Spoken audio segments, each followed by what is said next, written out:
Good evening, everyone. Hope you're having a very fun Monday. Going to be kicking off in just a second. Just going to make sure that everything's coming through as it should be. Unfortunately, Greg is unwell today, so it's just going to be me. So we're going to be doing some solo stuff, probably moving a lot more cautiously in a lot of situations. But we'll see what different quests we've got available, and we'll work out from there what we're going to spend our time doing. And of course, right at the very start of the stream, I start to get the hiccups. Really good when that happens. Right. This should be coming through there. Good. Okay. So, first things first. Let's put this in actual full screen mode so we've got proper resource allocation. Going to do just a little bit of logistics on trading. So we'll get these plates repaired, get them listed for sale, and clear out the stuff from my last raid. So the repairing that I'm doing at the moment is mostly just to improve our weapon maintenance and armor maintenance skills. What state is this in? Nothing without the plates. Interesting. We're going to want to empty it out anyway. Hey, Kevin. Sorry, yes, I forgot to schedule it ahead of time. Yeah, there wouldn't have necessarily been a notification. Sometimes it doesn't go off if you put it in at the very last minute. Right, these plates, should be able to list them for... that seems low. Might be better off just selling them. No, better off listing them. 16k each does seem like it's not going to get us much.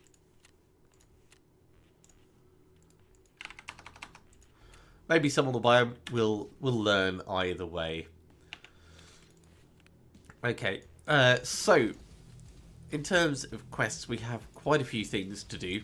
At the end of last week, we were just starting. I think it's called Shootout Picnic, which is over in the woods area. That's been finished now, so we can move on to the next part of Prappa's questline, storyline bits. Which I think will involve probably going to customs. Most of them do. We're going to clear all this stuff out. Trimadol I'm going to want to sell separately because that's actually worth a fair bit. Let's put that up there. But the roll, maybe even the roller. The rest of this can all go under the hammer though. Just plain. Might keep the Mark 16. Grenade goes up in the grenade box. SJ1. That's just going to be sold. We can repair that pistol and sell it. This is all just from a scav run that I did earlier today. Actually, I want to grab that out, and I want to grab that out. Okay, weapon repair kit on the pistol. Good times, right. Traders. Ragman, buy all of this stuff. All of this. Right under the hammer. Might keep the scar. Although I can always get another gun if I need to. PP can go as well. The game is going to be very different solo compared to co-op.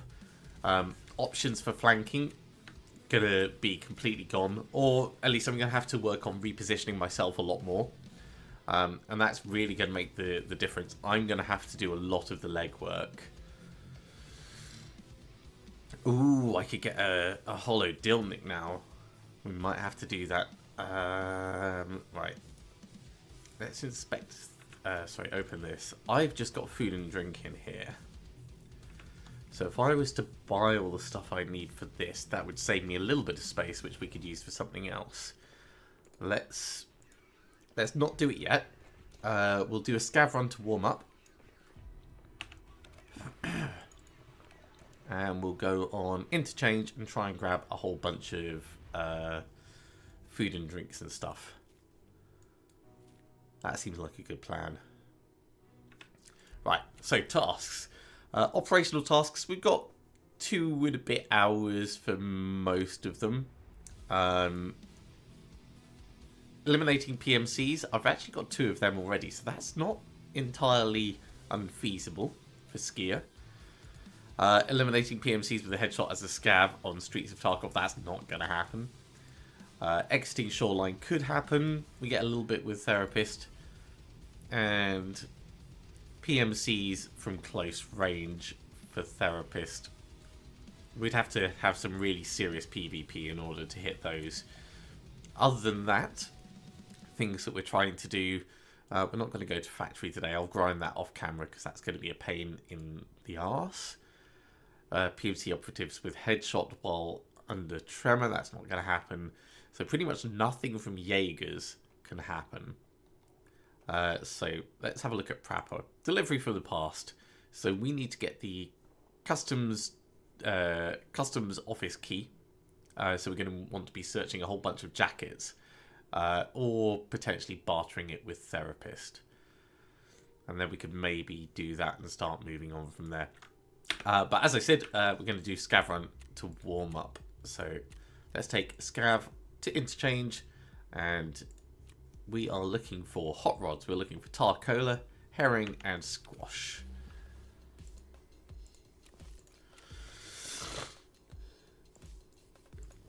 Let's go in the evening. It's all much of a muchness.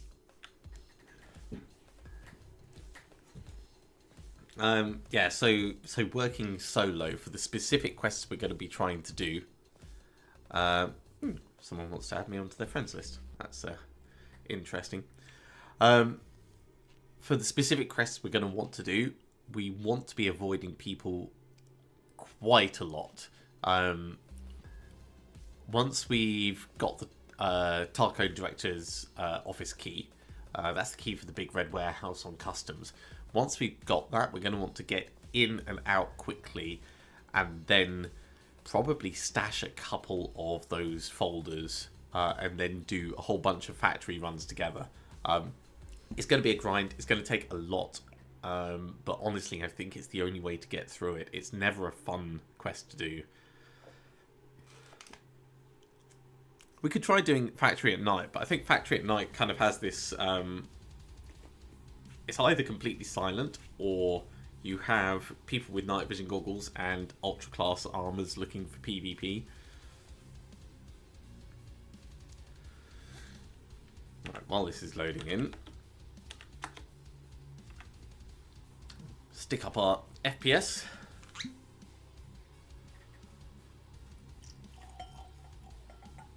And pour out a little of the happy juice.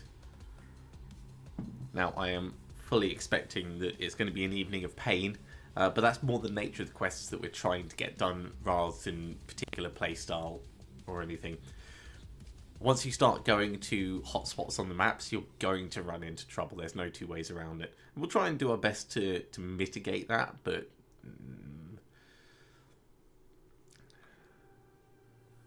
we're almost certainly going to run into someone at some point.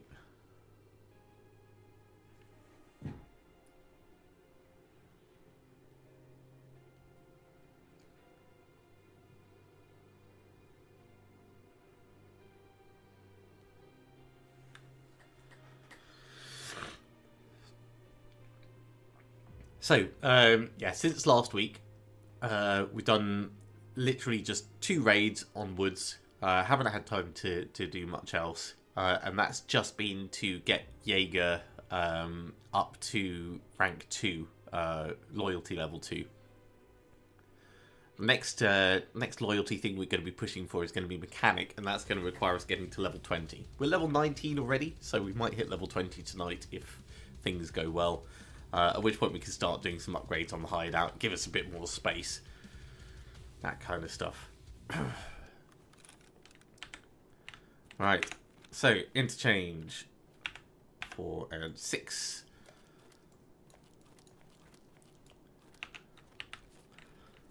Kevin, it's the same character as the one that I play for co-op.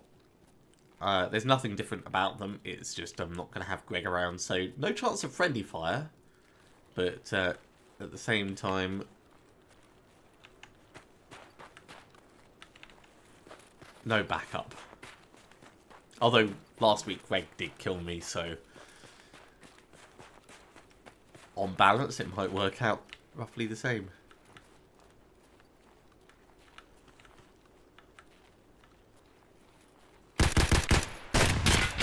Well, that started off well. Completely missed my first shot. I heard him round the corner. I guess that means we're not going to be getting the food and drink. That was completely on me, getting myself in a tiz. I didn't even check the type of ammo. No, I had slugs. As far as shotguns go, when they've got a helmet like that, you're kind of limited in options. I love shotguns for the buckshot and just catching someone in the face, and that's normally good enough. But if they've got a helmet, you're going to have to hit them at least twice wherever you're shooting. And with armor as well, it's not going to go well. So, yeah, off to a good start. Don't know who that is, don't know that person, so definitely not going to be accepting that. In the meantime, my plates did sell, so that's something. Right, with them having sold, let's list the Trimadol, because we can put that up for a good 64,400. Maybe the roller as well. 64-ish, 44. Yeah, that's worth it if it sells. Let's go 64 flat. Okay, so quests. We need to go to Shoreline for Therapist, so let's do that. That is a relatively straightforward in and out. Don't need to worry too much. Gonna need to take some ammo though. Gonna need to take some ammo. What ammo do we actually have for this? I suppose I could load in the T.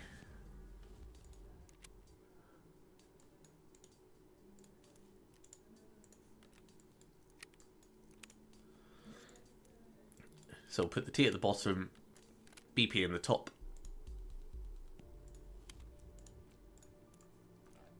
That comes down to the prison pocket.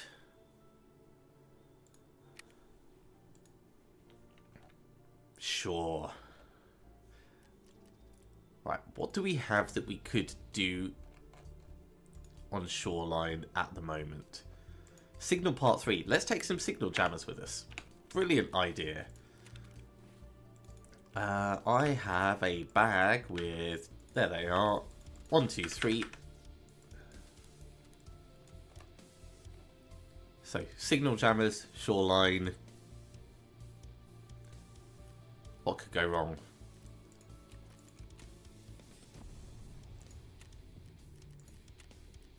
We'll start late-ish. Hopefully we don't get beamed before we have a chance to actually do anything worthwhile.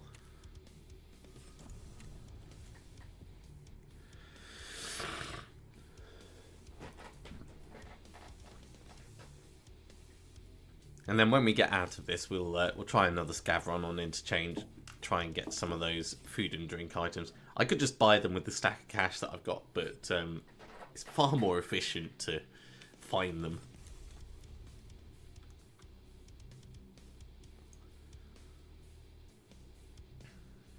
I'm actually quite looking forward to getting past the next Prapper quest. It is a pain, and that in itself is not really a problem, but it's a bottleneck leading to other quests. So as we move past this one, we'll move on to the Punisher quest line, and the Punisher quest line is what's going to give us access to the Epsilon case rather than the Beta case, which is going to give us 2 more bits in our prison pocket. Which could be for anything like an ejector case or Carry a CMS kit with us all the time. Well, we're already doing that. More keys, more options. It's going to be better.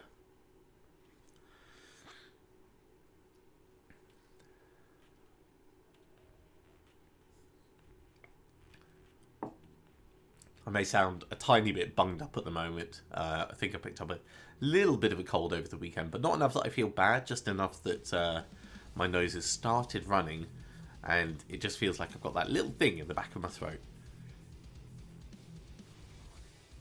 So if you see me pause mid-sentence now and then, it's probably just me clearing my airways. Right, actually, because this is a daytime-ish one, let's turn that light off so I can see. You can still see me fine, so it's just not highlighting my best features.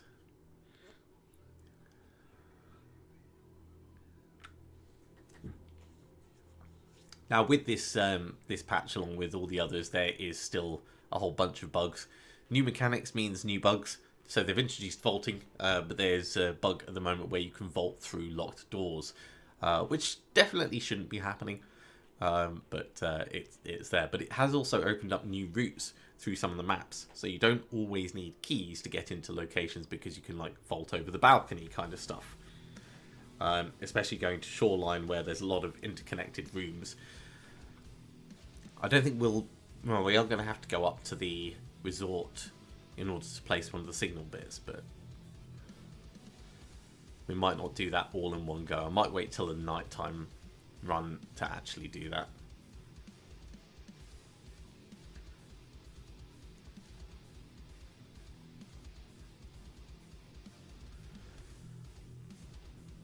Just waiting for those who don't have SSDs.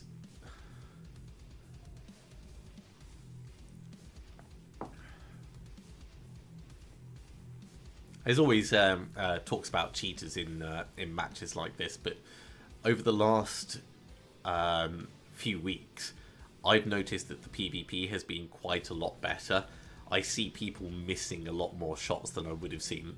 Like if I'm dead to rights, like if I've walked out, haven't checked corners, and someone's been waiting there, then yeah, you're going to die instantly. But if you startle someone at the same time as they startle you, things feel a lot more frantic, which is really good for the gameplay. It feels really good. Yeah, Kevin.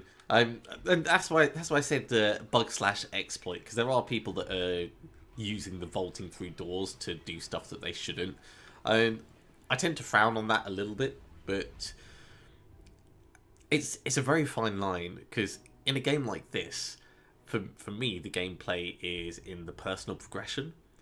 So using something like that, you're only cheating yourself, is my view. But because you can kill someone with an unfair advantage, and actually we are right next to one of the signal points. Because you can kill someone with an unfair advantage, it's no longer just cheating yourself.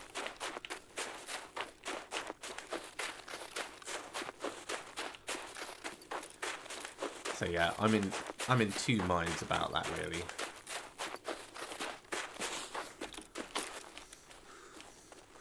That was quite the jump to get up here.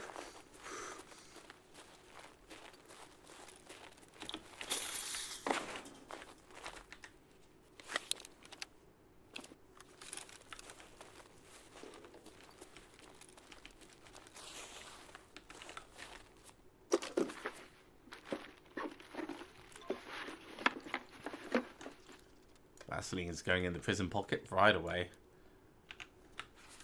Okay, one down.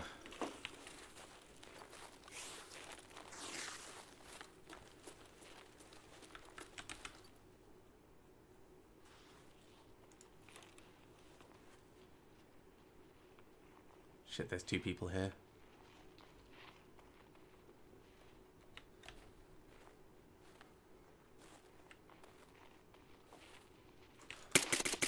Damn it. Oh, I got a couple of hits on him, but I probably should have just pegged it. I think he shot me straight in the face. Head, jaws, yeah. Not bad, not bad. Level 26 automatic weapon. Oh, I hit him 5 times. I hit him 5 times, but his armor tanked some of it. That's a surprise because I was using... Oh no, sorry, I hit him 4 times. He must have had some pretty good armor on. Let's see if we can tell from... Oh my god, he's got a hex grid carrier? So, I was using BP, 762 BP, which is the good penetrating ammo, and shot him 4 times in the chest. Damn. I feel like, you know, that's fine. That is a fine death. That is unfortunate, but it is a fine death. And yeah, straight shot me in the helmet for blunt damage and then straight underneath. And that's just good recoil control. Well, it is what it is. So, we lose the gun, we lose the armor, we lose the backpack. We do have more stuff. This won't be a problem. This will not be the first death tonight. Sorry, this is the first death tonight, but it will not be the last. Actually, it's not even the first. If you count the scav run, it's not even the first.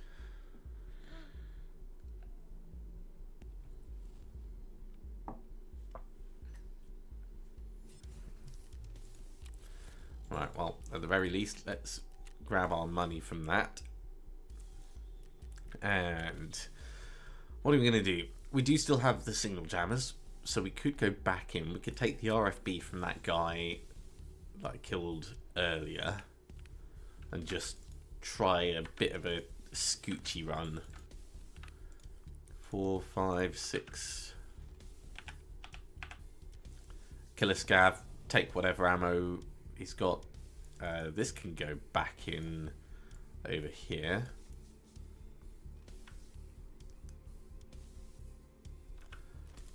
Yeah, let's do that. We'll just go straight back in.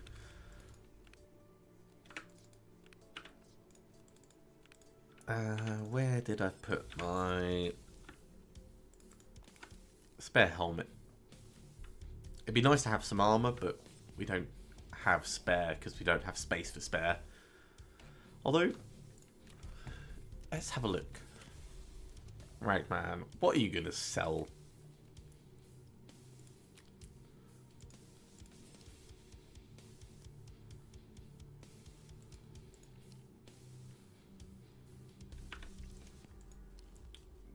We could buy a Karasa. It's 10 kilograms. Holy moly, we're not buying a Karasa. 7.9 seems a lot. Oh, but this one doesn't come with a back plate. That's funny. Does he sell plates? Not that I see. I mean, we could just buy some Packers so it's done. Or we could get some Ontar. Ontar's not bad.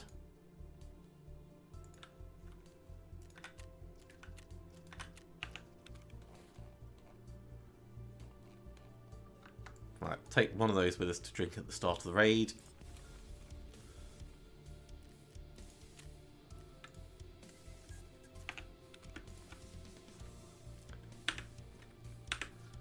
I've not tried this gun. Let's see what zoom is on the scope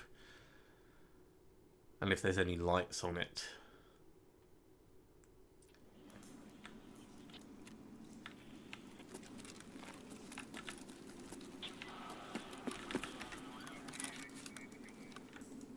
Okay, multi-zoom. Only single fire.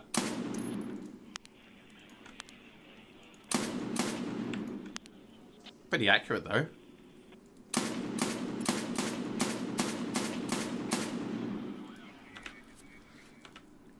Loud. Loud as all hell. Right, shoreline. 10 o'clock. It wasn't for naught though. We did make some progress. Even if it was tiny, tiny progress.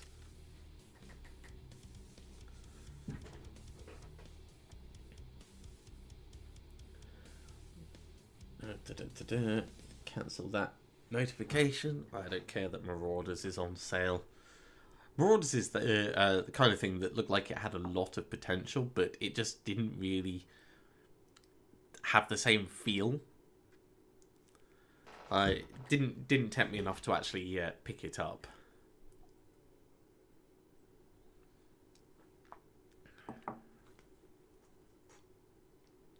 I wonder if it's still popular. There's been a couple of extraction shooter type things. Starsiege Dead Zone was another.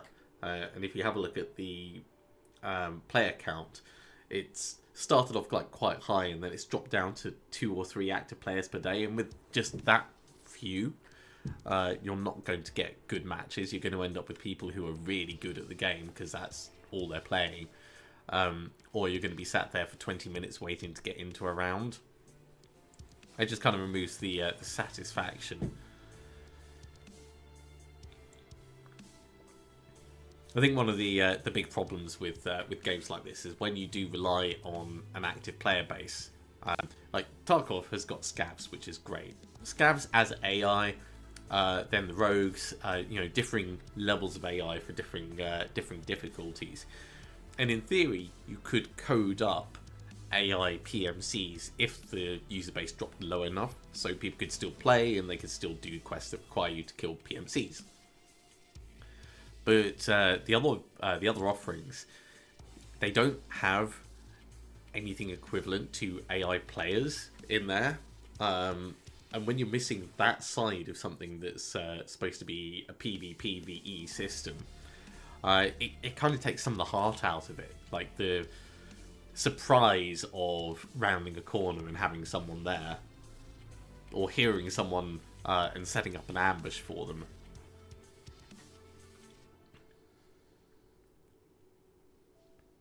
This gun is so loud. It's like 90% recoil control, 10% barrel.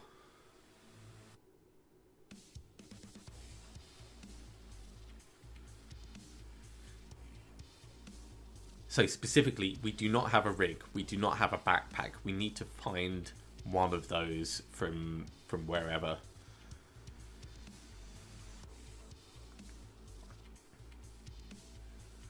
Probably killing a scav. Hopefully killing a scav safely.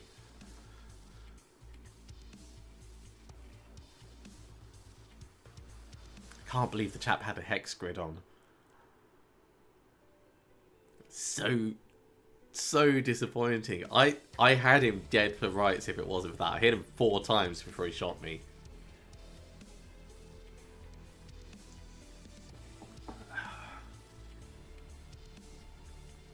I just need better ammo. That's what it is.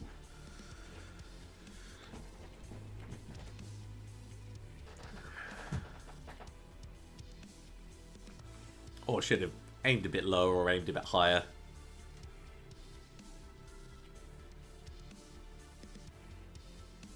I played it correctly though.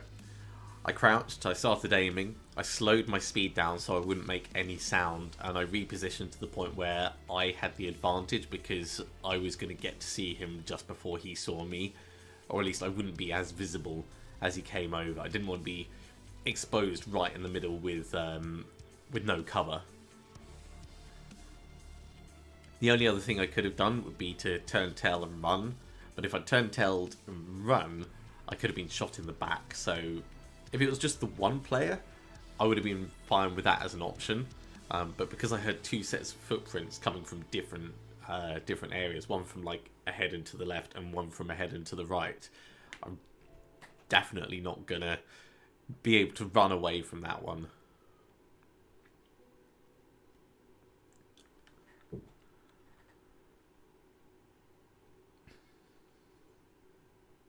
That could have been my daily quest as well. That could have been my daily 3 PMCs at close range.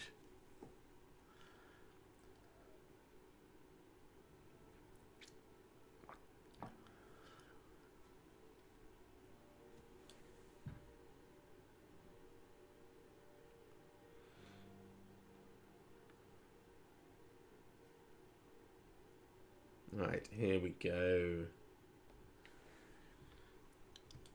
Try again.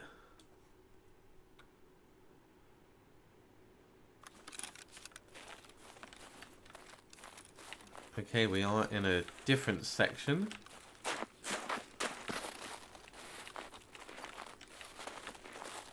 I think we are quite close.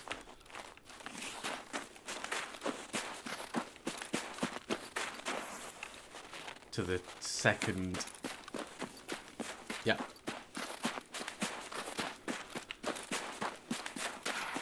To the second signal bit.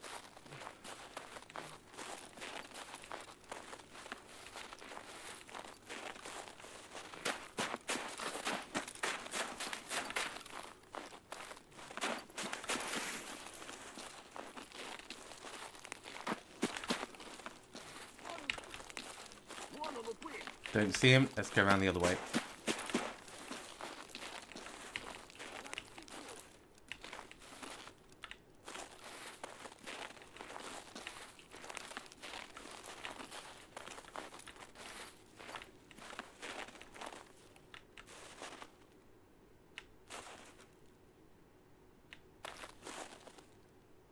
Where the hell are you, you bastard?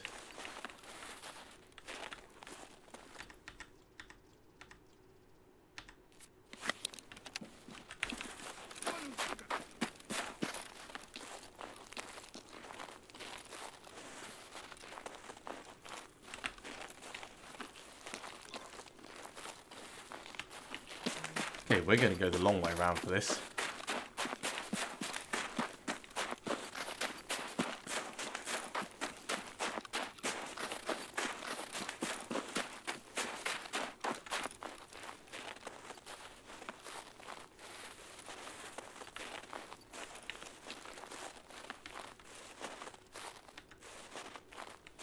We've not revealed where we are yet.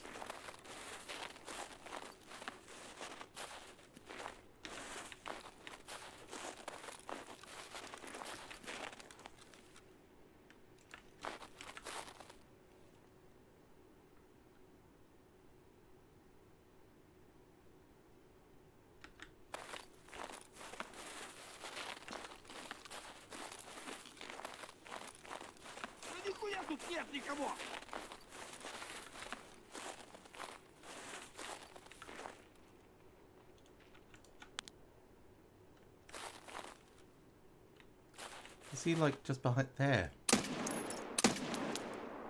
Missed him.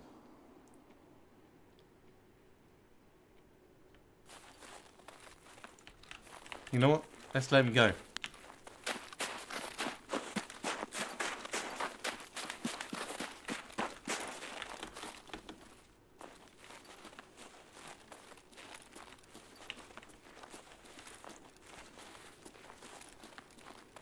Don't need to fight him in a situation where it's weird dusk light and he's got much better visibility on me.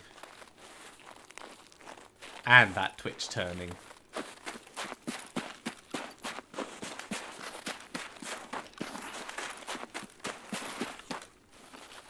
That's no fun for anyone. So, 18 bullets left.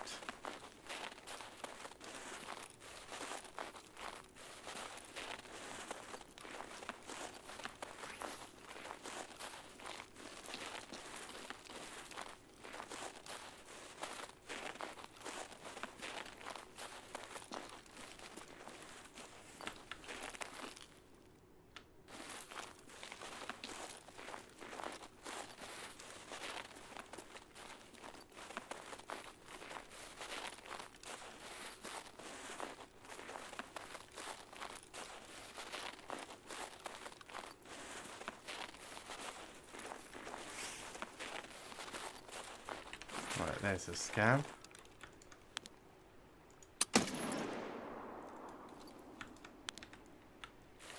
So we'll have to go around and grab his stuff, but that is stuff we can grab.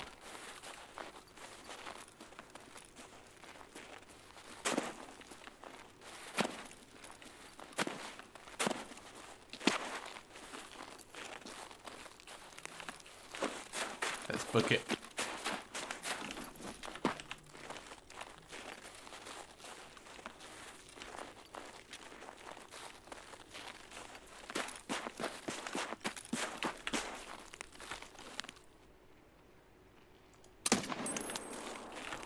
This gun has no pretendings of stealth.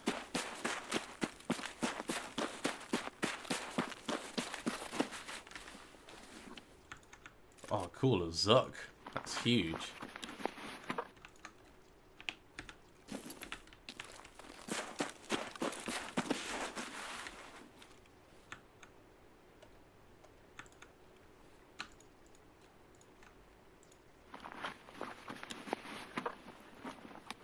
I meant to drink the max energy.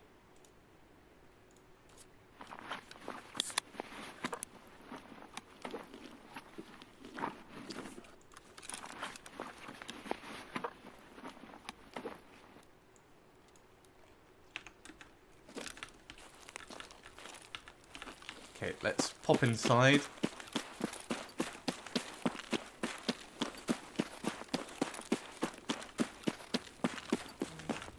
Have a check of what the ammo is in the gun. See what state it's in. SP.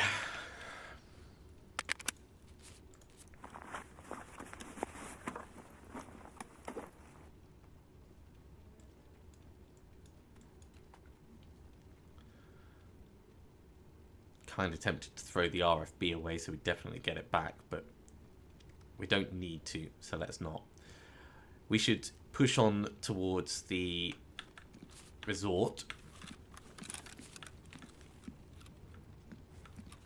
and try and do the other signal.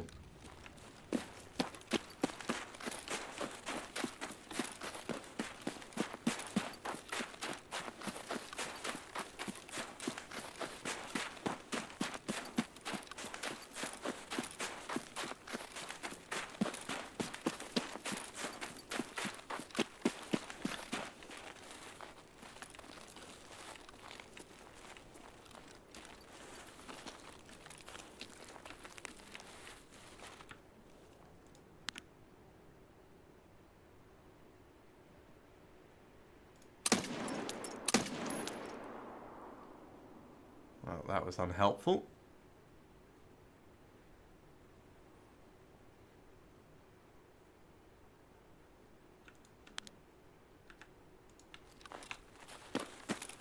Let's just ignore him and move on.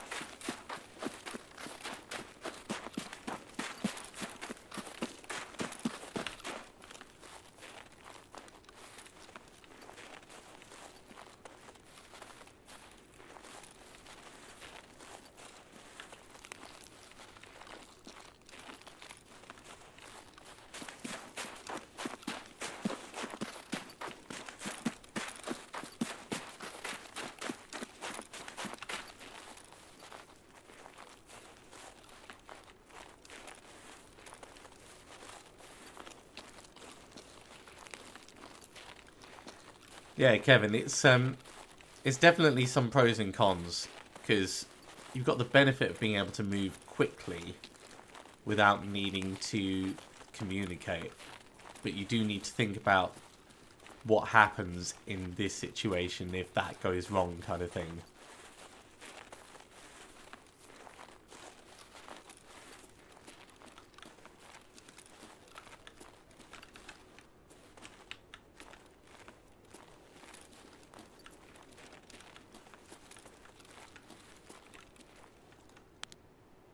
I really shouldn't be pushing for this guy, but...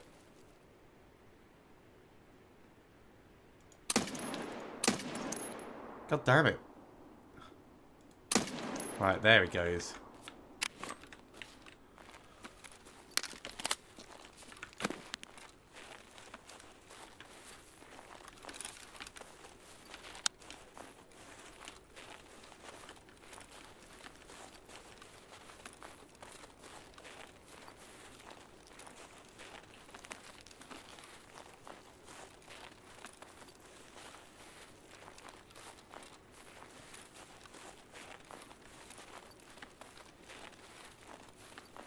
Now, there might already be people at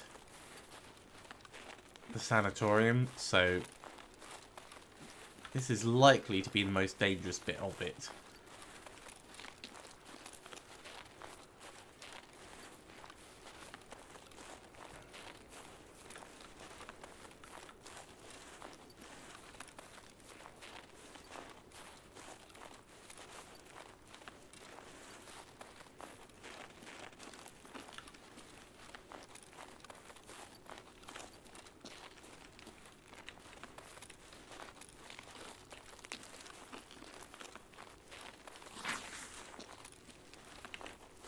we get up there, but I think we've got to come this way.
Clear run.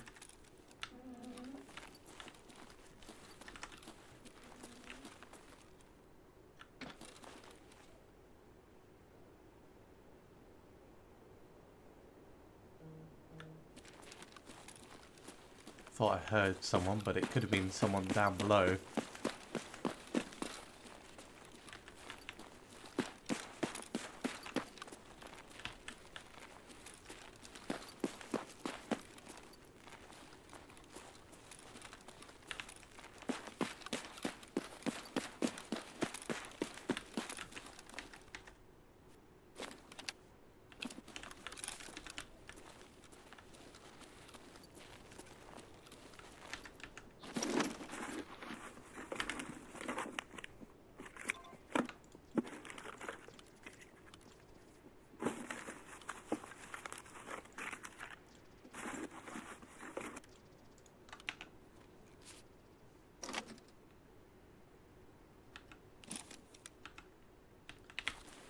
It sounded like they ran away.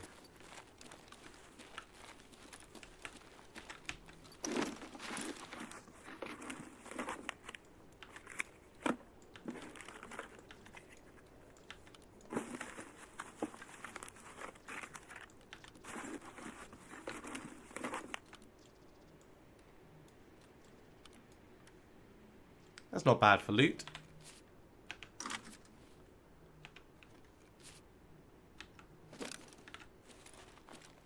Question is, can we get away?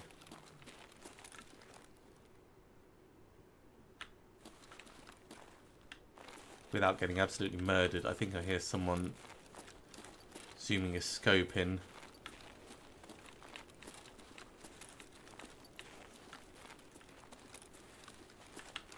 So we're going to go out the back.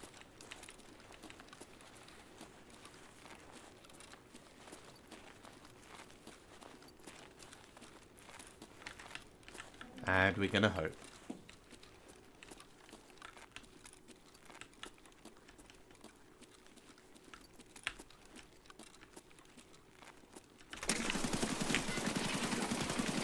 Got him.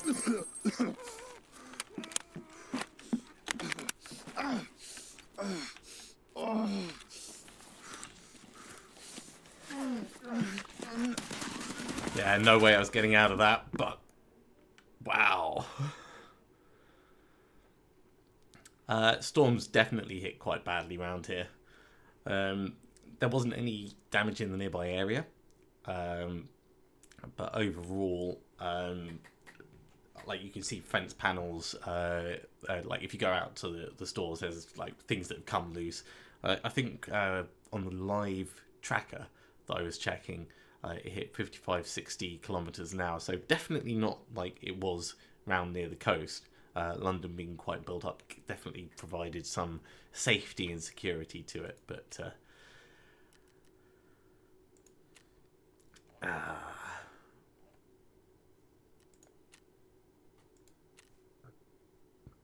oh my god, so much SP5. So he was using a VPO, I think. No, not a VPO. The one that has two versions. I forget the name of it. But that has allowed us to finish the signal, which is what we were trying to do, and it got us another close range PMC kill, so it can hand in the daily. So despite dying, the only thing we lost was the RFB that we went in with, and that had like no ammo left in it, and it wasn't even a gun I bought, it was one that I found off someone else. So I'm happy with that as a result.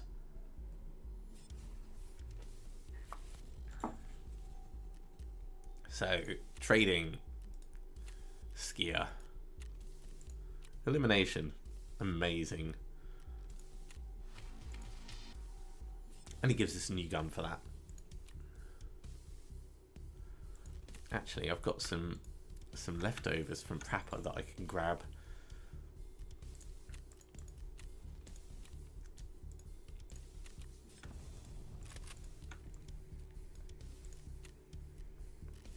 And the other thing was mechanic signal part 3. Yeah, we need to survive and extract. So we've now got a quest to go into shoreline, walk around a little bit, and just leave, which I'm totally fine with.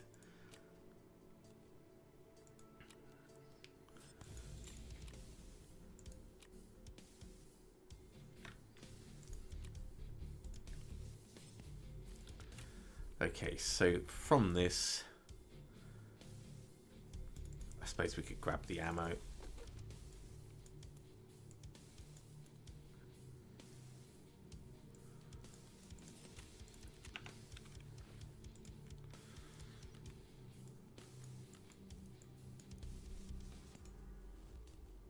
Oh, this is a 7.62. Ah, okay.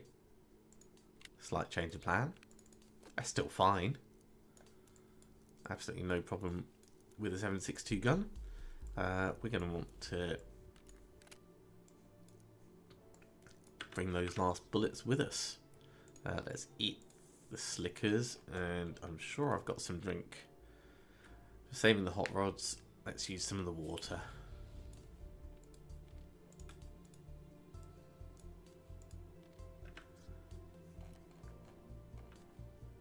Alright, let's do a scav run on interchange. That's the gun that I just got killed with. In fact, no. Before we do that, let's do the PMC run, because it's night time, so there's more chance of us getting through without too much hassle. We'll just get in, kill a scav, get out.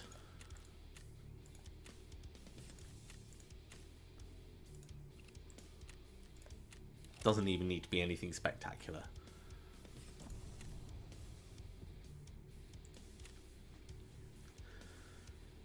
I probably should have walked further away after killing the guy. Like maybe I should have gone down the stairs or headed back up onto the roof before starting to apply the tourniquet.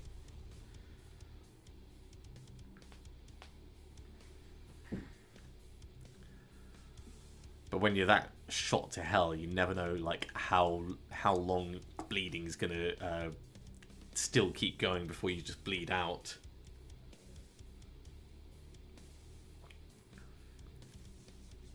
One thing I do need to do with regards to the storm, I need to pop outside tomorrow and check the roof, make sure that no tiles have come loose. I don't think any will have done, because I've been up in the loft today just to well, grab another bottle of mead. But viewing from the outside will just reassure me that everything's exactly as it should be.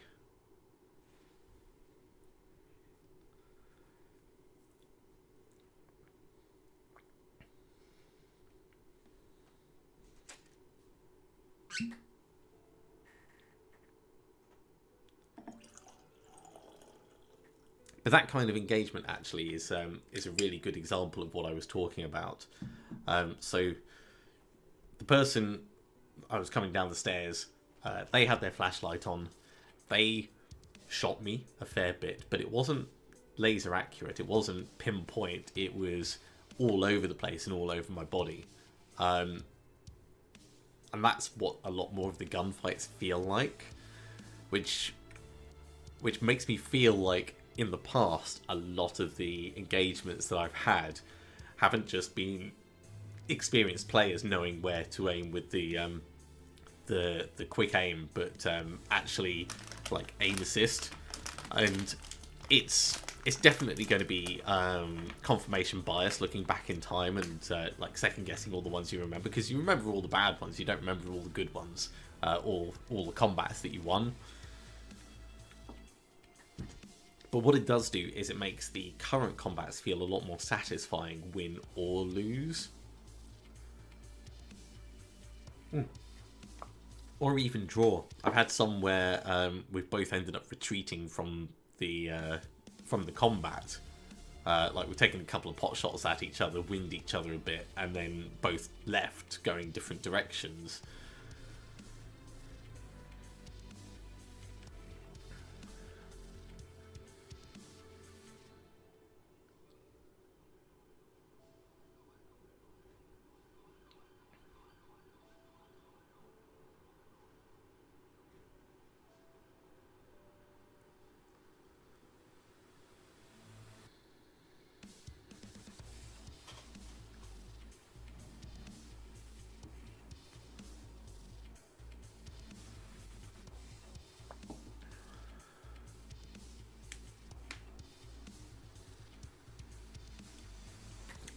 There's no real timed missions, so when you hop into a raid, the map dictates how long that raid is.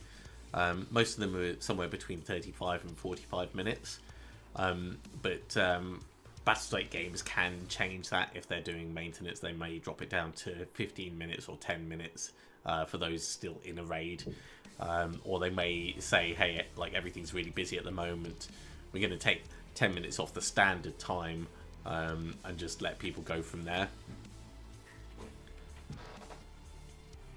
So you end up in raids for the same amount of time potentially, but being solo, it means you've got a lot more time to maneuver carefully if you want to do that.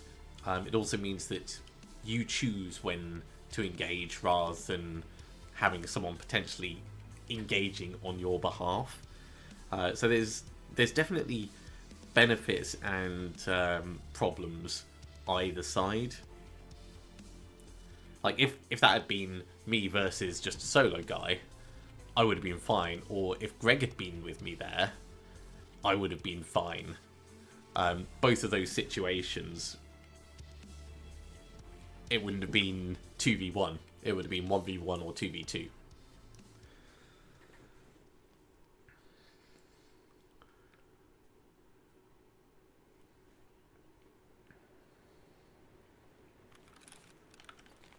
Okay.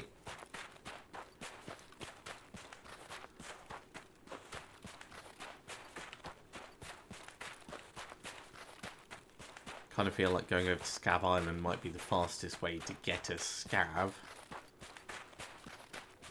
but won't be the fastest way to get out.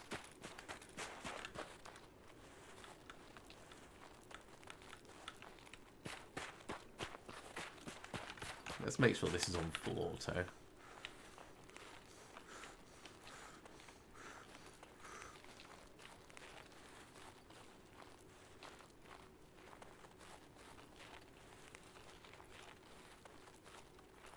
Yeah, I don't see anyone on the shoreline down there. Let's just book it.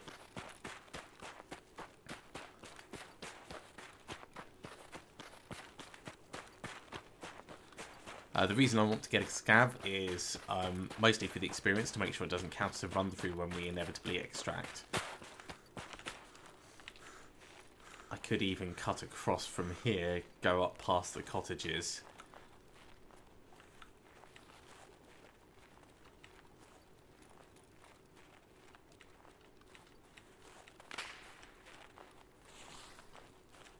And then if I go past the cottages, I could extract down the far end.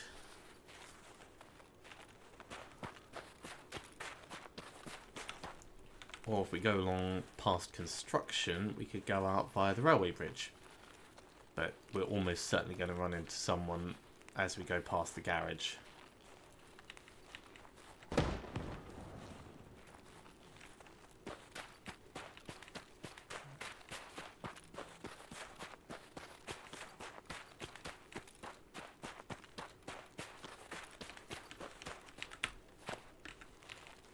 And there's a scav in the open.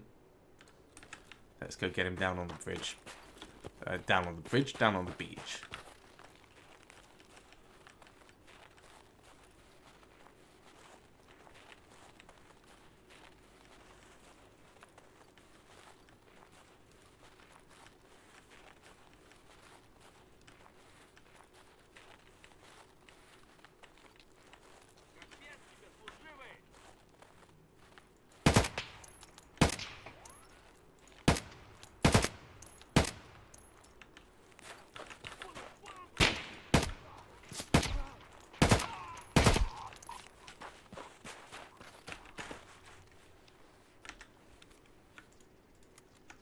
God, he had a Mosin.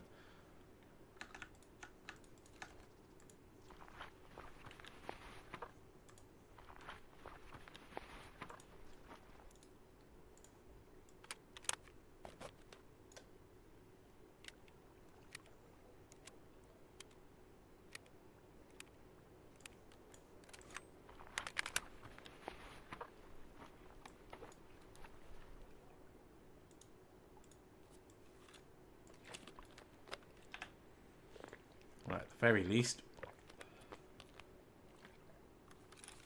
we're getting out with some FMJ.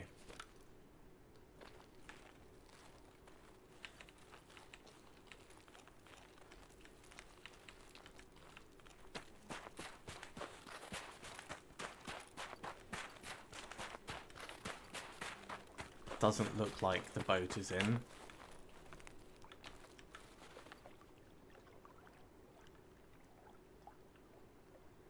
But we could explore here anyway. Nope.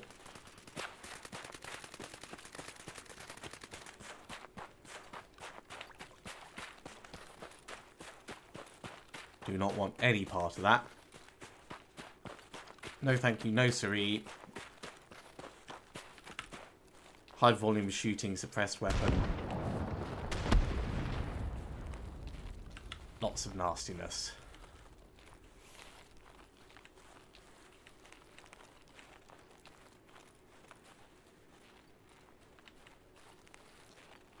So we'll cross over and go up there.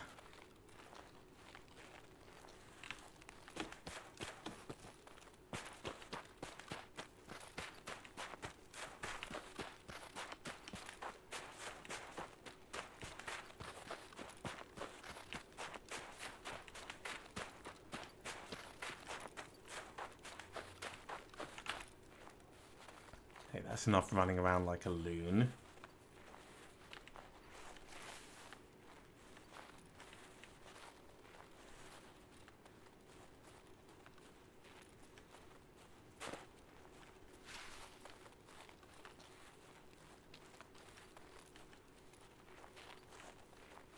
Maybe path to the lighthouse is going to be our best bet.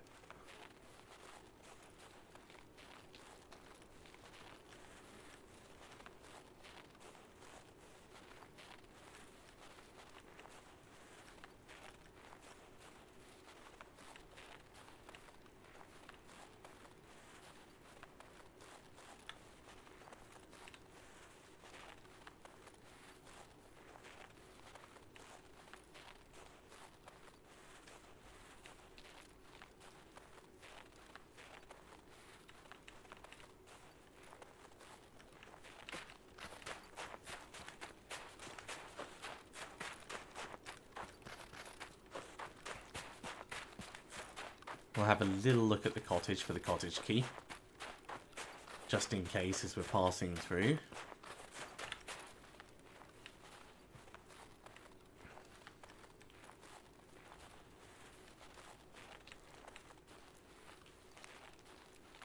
It might have been the new map, Kevin.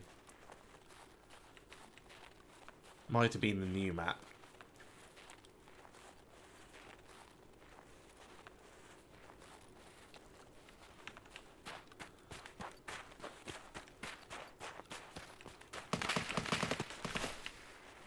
Jeez, that's where I'm going as well. Everyone is fighting where I want to be.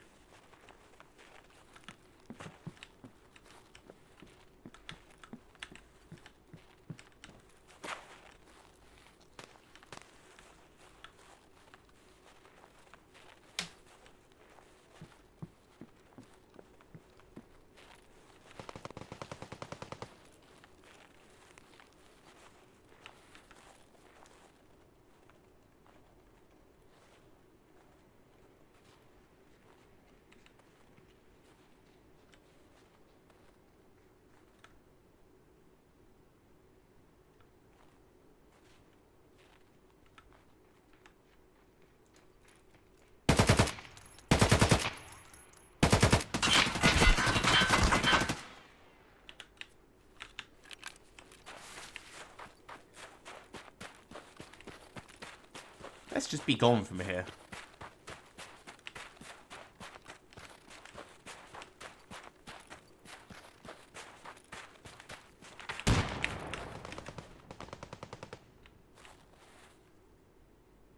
Yeah, I think we go that way and try and swing round.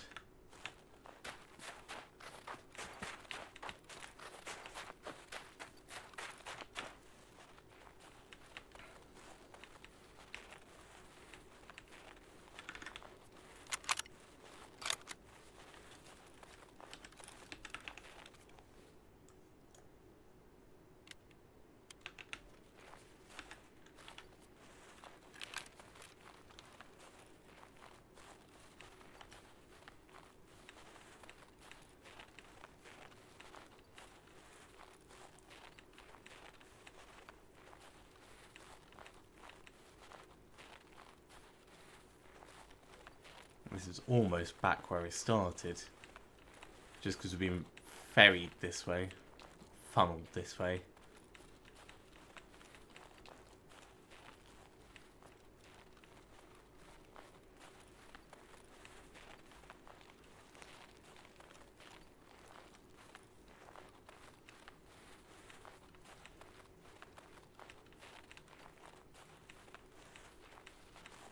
Probably should have used the sniper on that guy. Got myself in a better position to see him and shoot him as he ran away.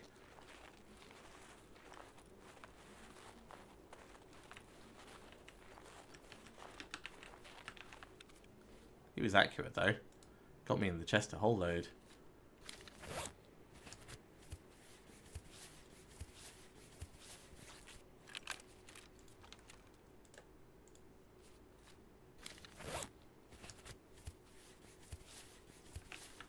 There we go, good as new.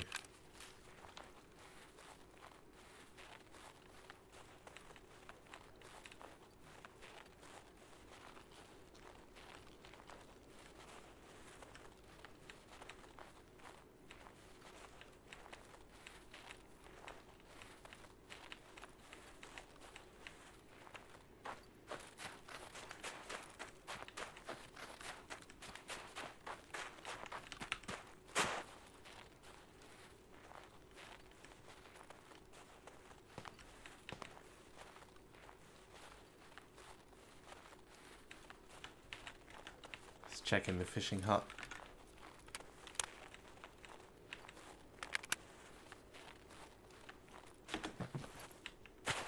Not got many bullets left, but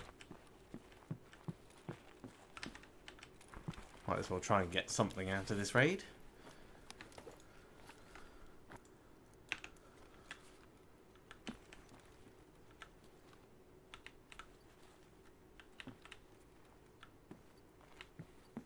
Really is not much.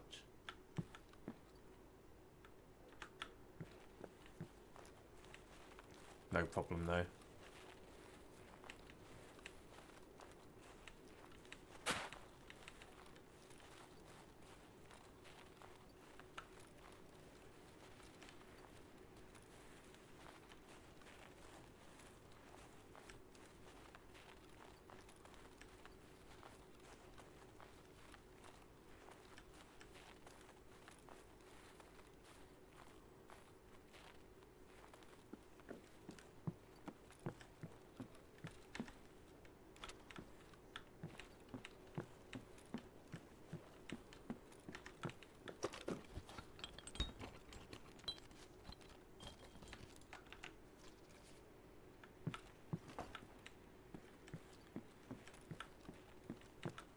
Curious to find out how much damage I did to that chap.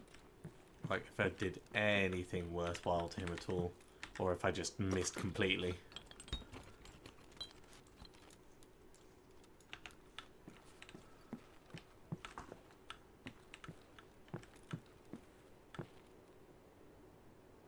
That's where we're going, over there.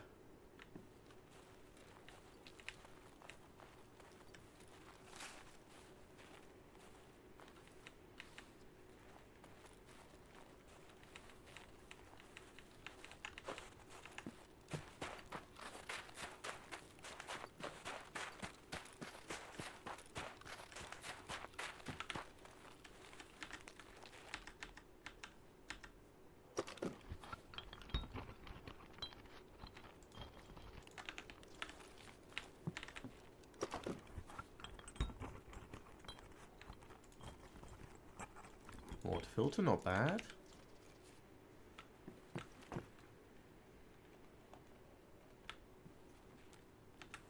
Slow down a little bit, work on our stealth.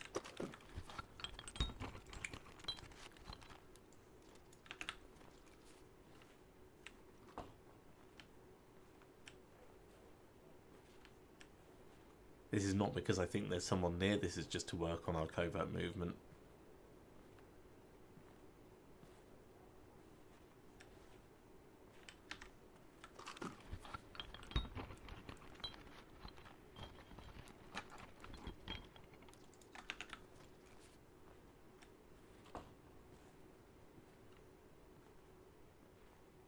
I wonder if you can vault out of that window.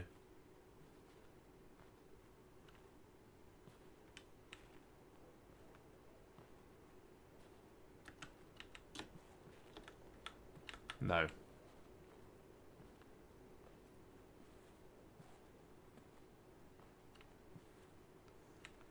little bit extra on the covert movement. Very nice.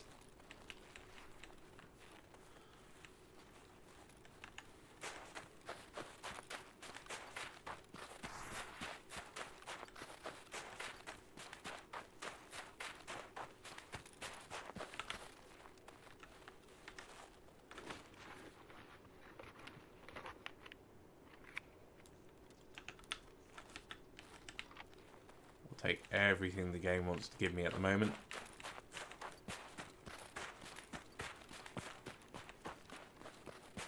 And let's get out.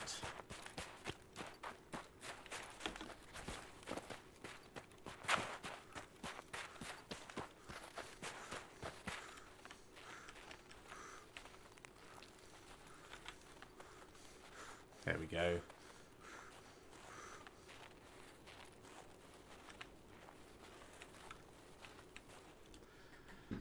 So that's 2 quests done by extracting, one for mechanic, which is good, and one for therapist, which is also good.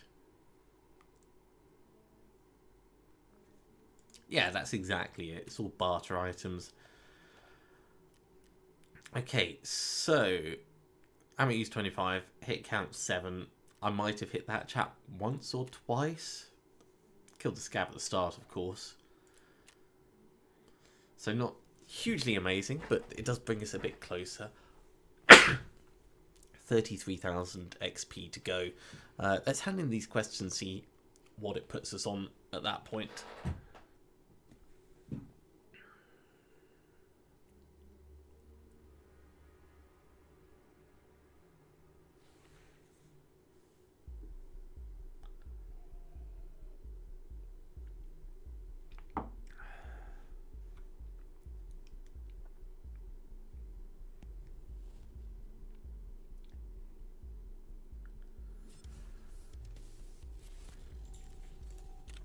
Okay, so traders, mechanic. Signal part 3 is done. Signal part 4, cool, that's already done.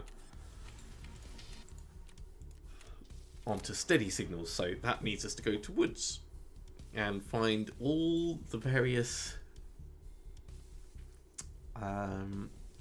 little hidey holes for the weather stations. Interesting, I've not done that one before.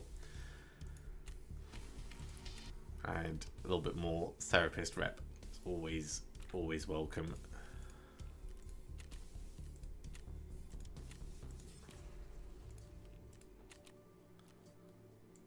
There, he gave us a new weapon. Right, let's have a look at what we've got. This Mosin is going to go. We're not going to keep that. The AK has been fine. Could be better. We're going to want to sell some of these things for certain.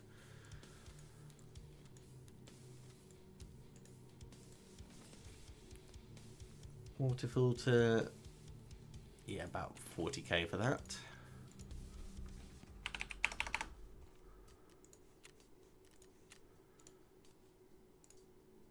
Tubes, just 12.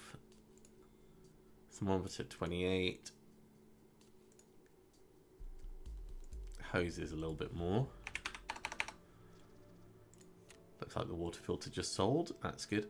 Hose sold almost immediately.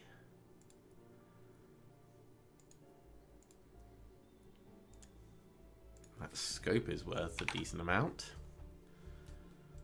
If it actually sells is the thing. Let's go make sure that if one sells, it's going to be ours. And we could sell the Mosin. So we're going to want to repair it first. Keep the rear sight on it, take the front sight off, because that's the dick move to do.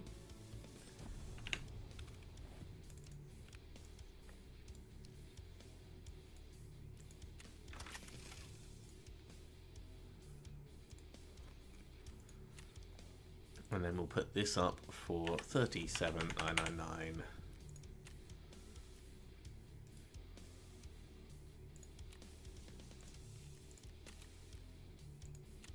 So it's not large amounts that we're getting, but we are making a profit with these. So someone says 28. It's even cheaper.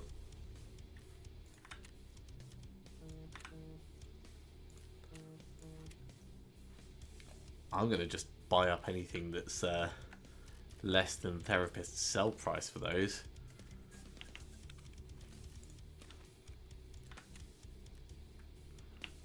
Well, looks like it was short-lived. Elite pliers, they're 24. Ooh, and we got... I didn't see that. We got Magnum. I very much like Magnum. So we're just going to sell that as it is. Sell each of these. Shrap 25. Can we sell them? We can. I'm not sure if anyone's going to buy them.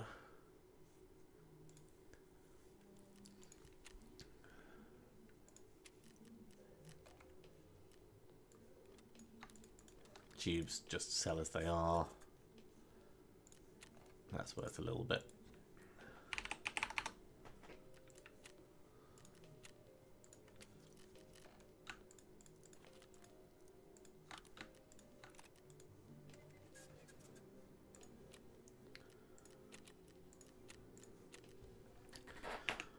Awesome. Still got more things to clear out, but I think most of these are just going to get vended directly. Yeah, that's a direct vendor. May as well. Yeah.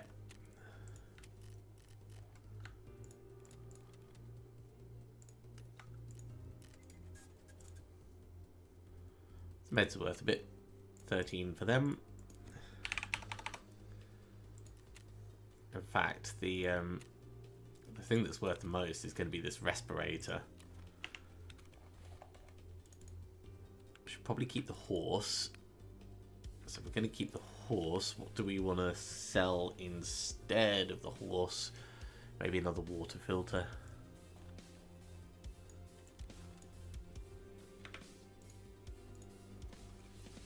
Oh, they're only 18. I'm surprised. Let's do a water filter first then.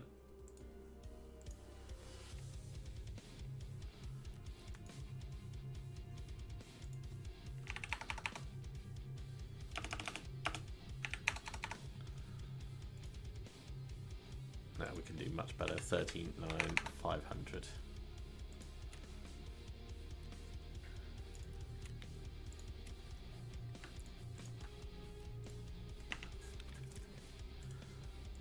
Okay, we need some ammo for this.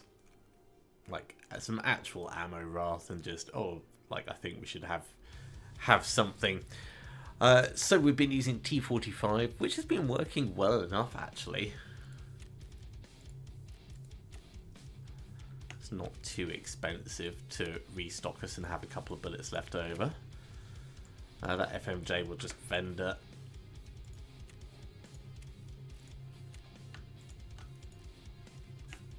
And last thing to do is repair our armor, because that thing successfully tanked quite well.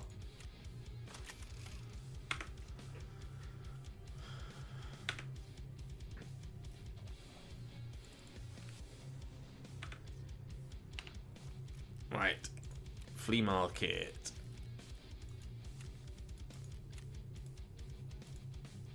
We want food and drink. Which is under provisions, drinks. Max energy, perfect.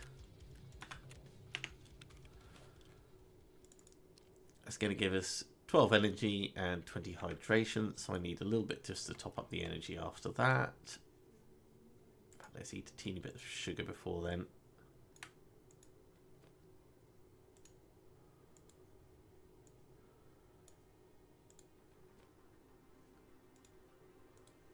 Because I can drink the max energy at the start of the next raid. Sure, that's close enough. Right, what are we going to do next? We still don't have a helmet, so it'd be good to get one of those from a scav, potentially. What's the next big task? We could start on scavs on interchange. Go underground, just start picking them off one at a time. It's all progress. We could also go to customs and start placing markers for Tiger Safari.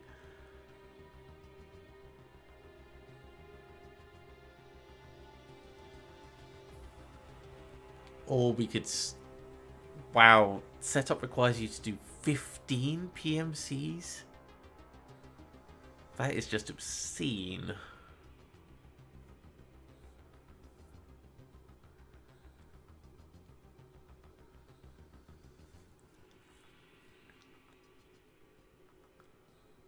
Yeah, we're not gonna push for that anytime soon.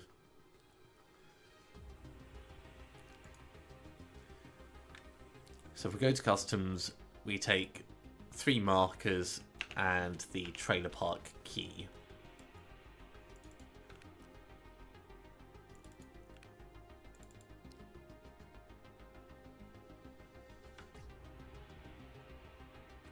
Now, is that the right key? I think it is. But I'm never certain. Right, let's leave the rubles behind because we're not going to pay for the vehicle extract. We'll take the doctor case with us.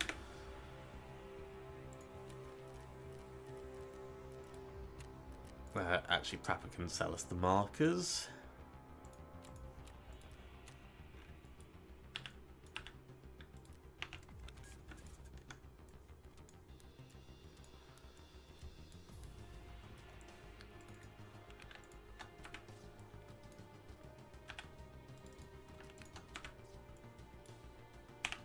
Four, 5, 6. Would be nice to have some ears.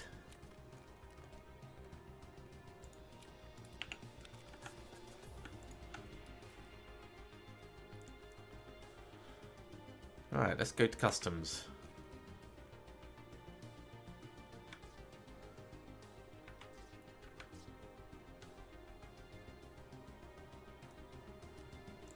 And in fact, one thing that I can do very quickly. Yeah, trailer park portable cabin key. Trailer park portable cabin key, that is the correct one.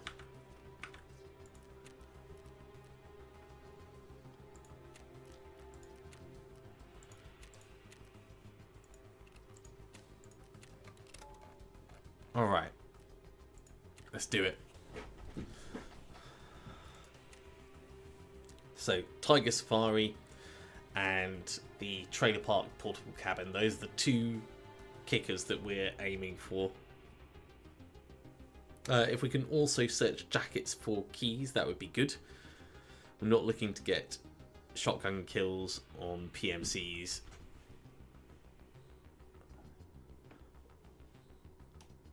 But at some point, I'm sure we will. Scav vest, Ushanka hat, MP series shotgun. So we could make a specific nice shotgun to work with that.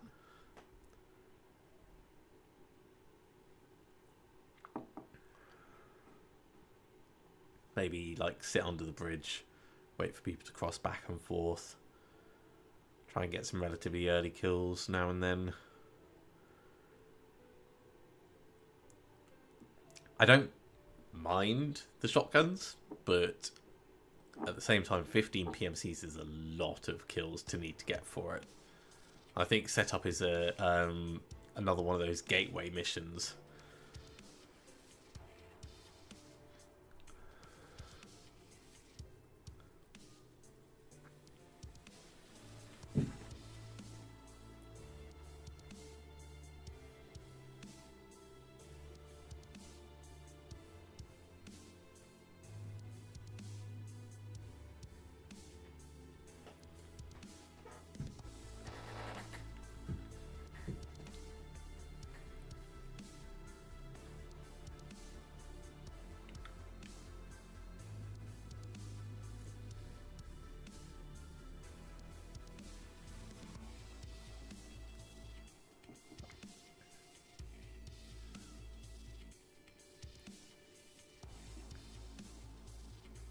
And if we make it through this raid, I might spend a bit and upgrade our gun. You know, put some optics on it or something.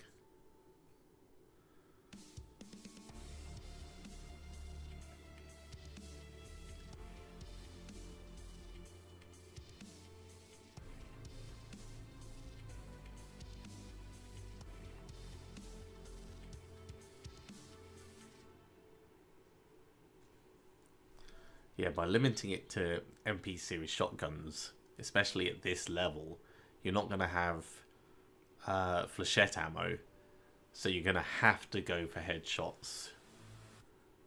That's where the Magnum really comes in, or maybe like level up a bit, get yourself the next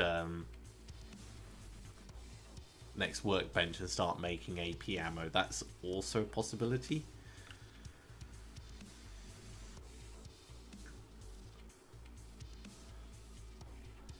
AP ammo is not a sure thing, though.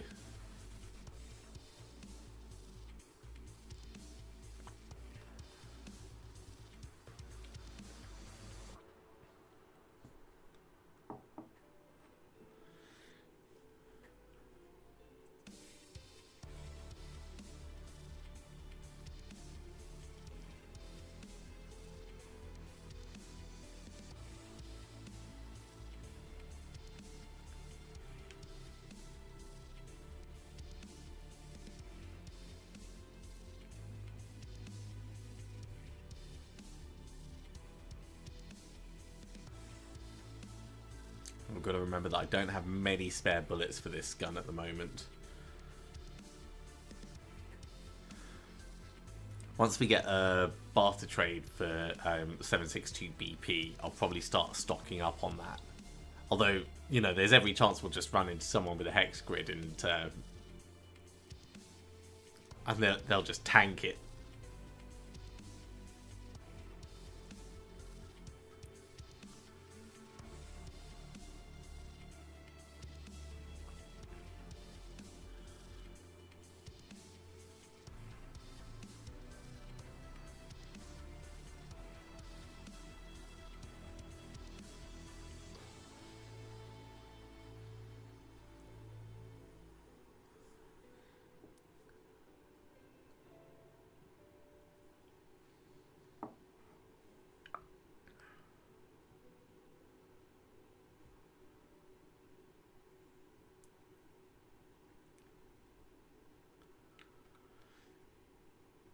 So when we get in, drink the drink and double check something.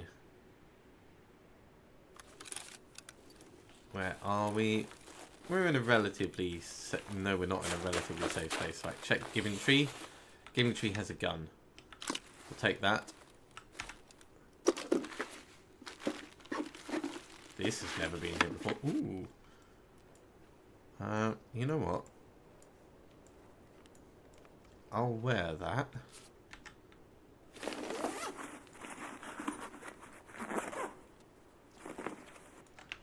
And we want to get out of here and go.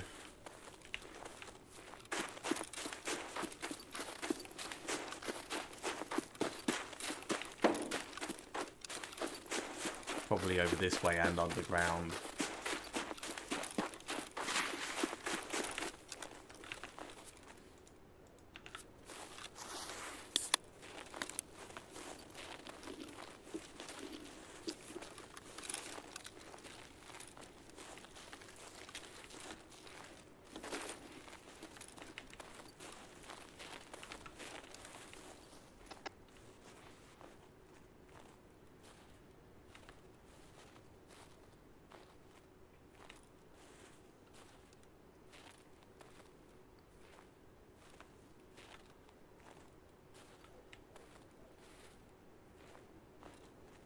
hear someone moving around inside, otherwise I would have gone in.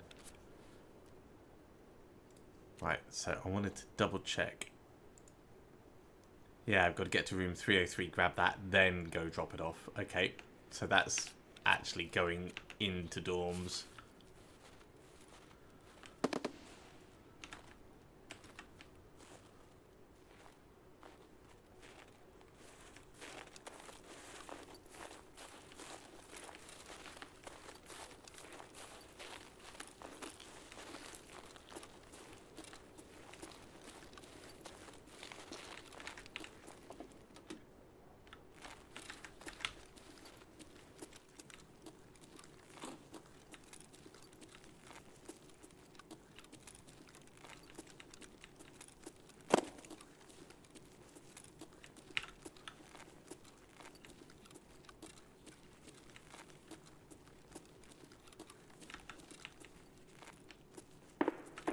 So this little excursion is just to give them a chance to get most of them killed.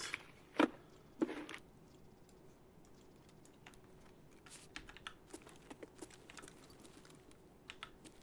can even drop my armor down here, I suppose.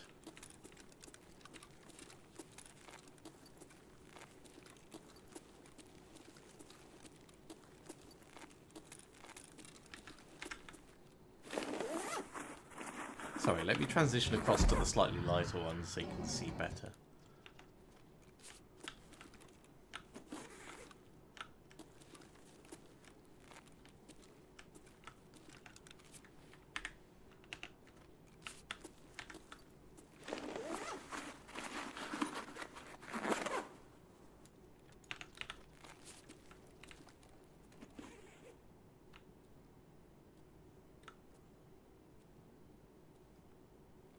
So there are specific objectives that I need to do in the area, which is marking the various... Ooh. Don't have any ammo for this. Ooh. Spare gun.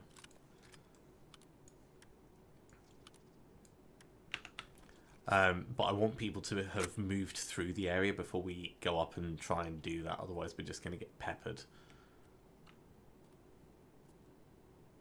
Bonus points if they thin out some of the scavs in the area. It looks like a chain just there, but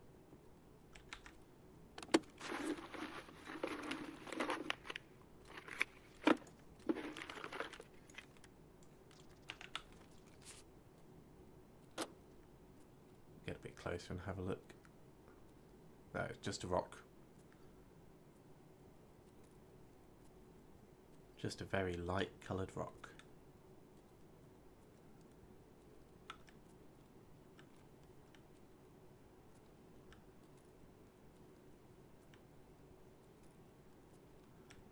Interesting lack of sounds.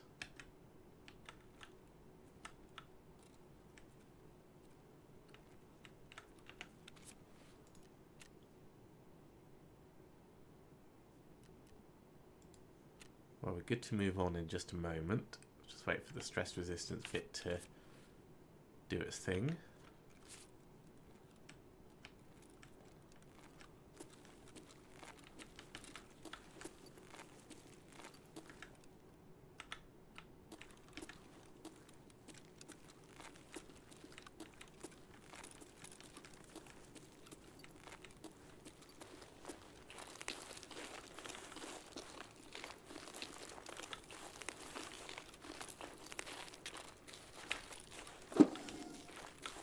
No key.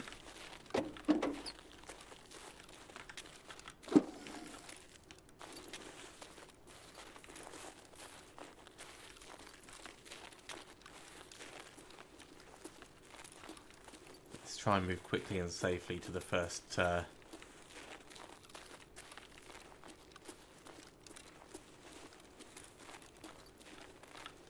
Tiger 4x4.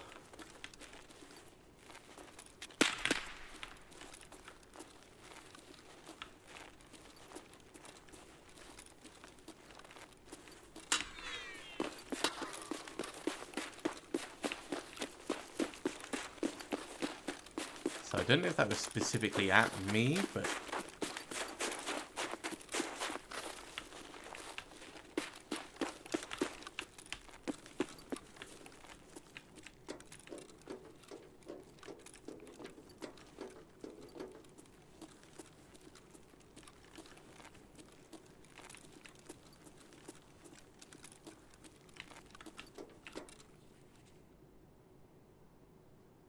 I thought I heard someone nearby.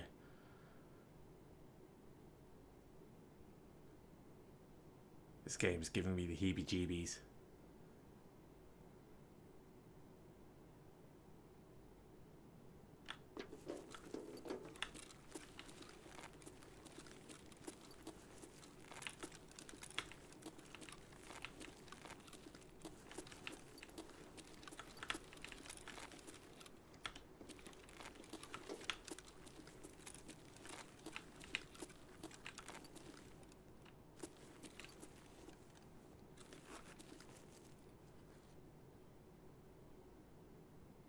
It sounds like they're inside.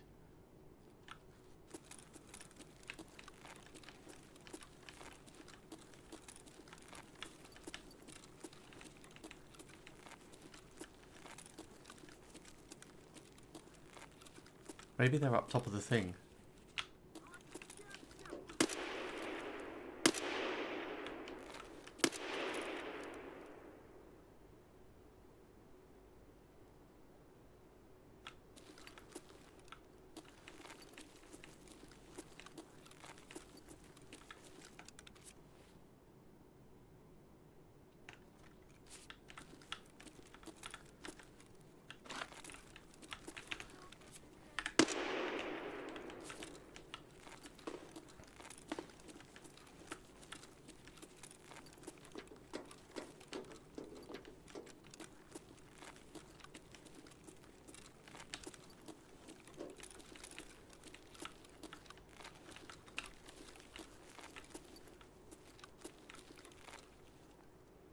Has to be someone that he was fighting out here.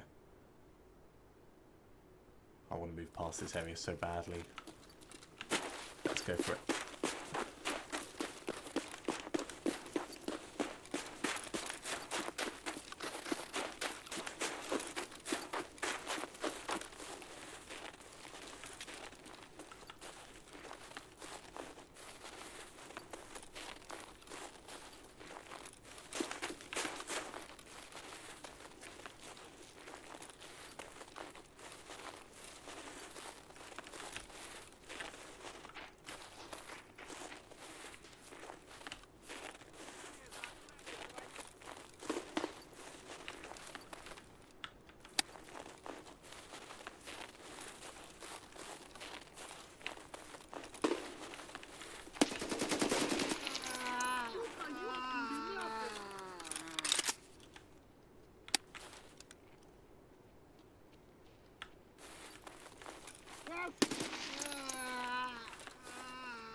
Saiga's no use.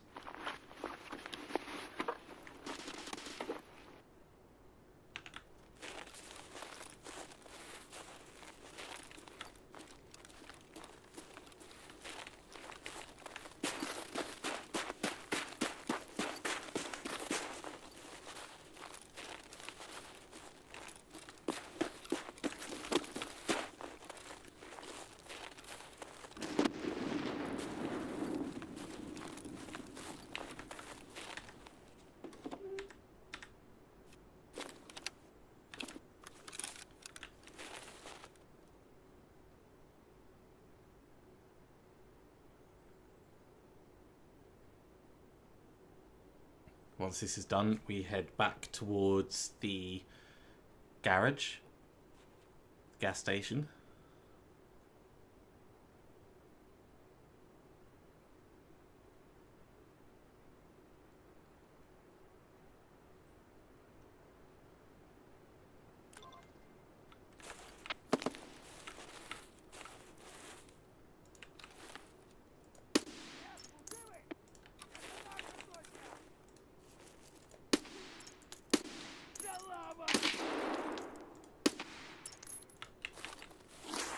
2 more scavs killed.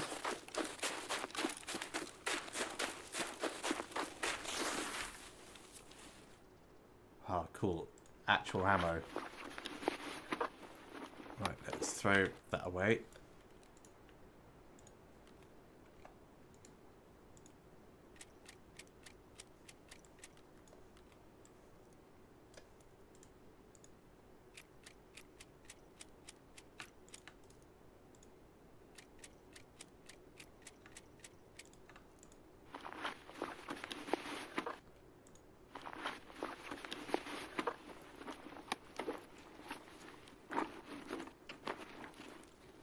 Oh, AP 6.3.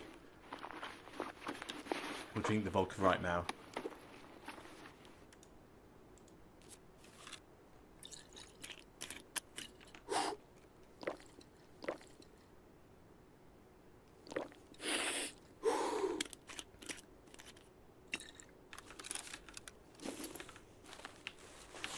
And we're going into that hut over there to repack a mag. Dead body, that's worrying.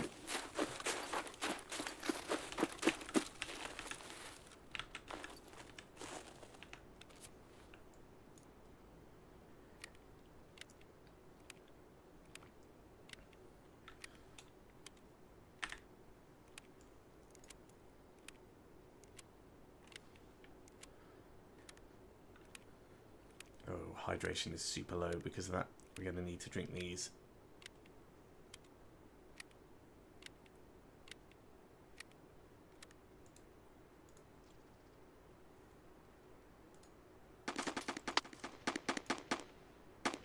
Oh, it's not compatible with either of them. Right, that's not good.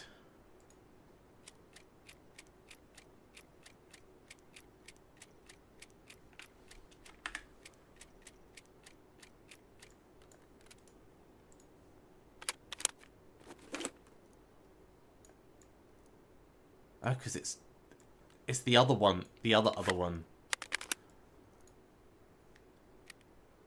It needs damn M4 ammo. It's fine, we have a spare gun.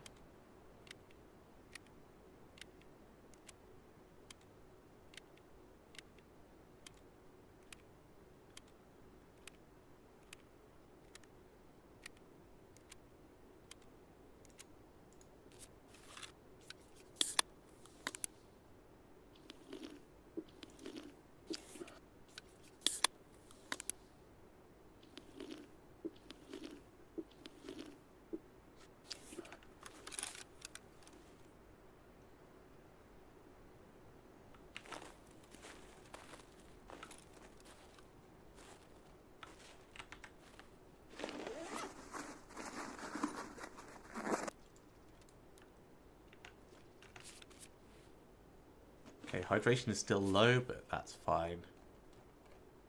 So, where to next? There's one tiger thing right over the far thing on the crossroads. There's one more that way, I think. Let's try and push for the one this side.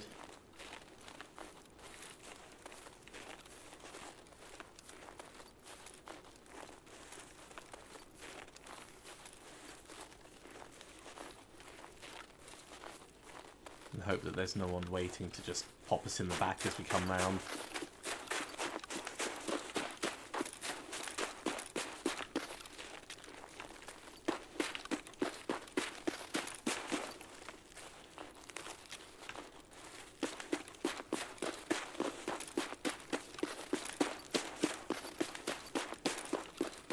Oh, I thought it was here. Maybe it's not here. Maybe it is in the next section.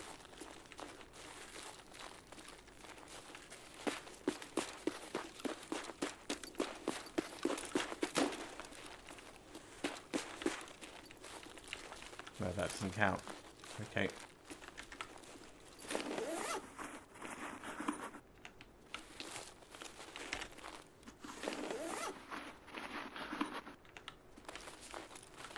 Nothing worth checking in there.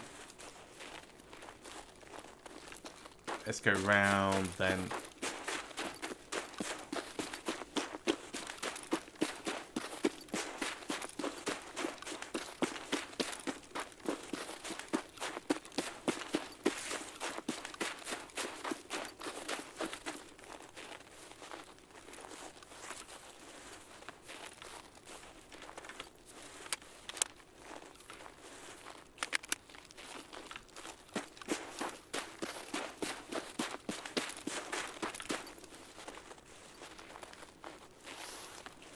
Okay, no stash. That's not great.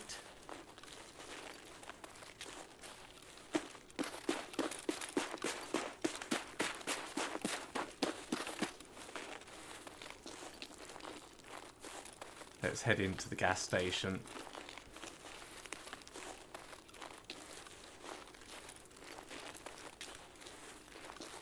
Maybe it's worth us checking some of the bodies along the main road.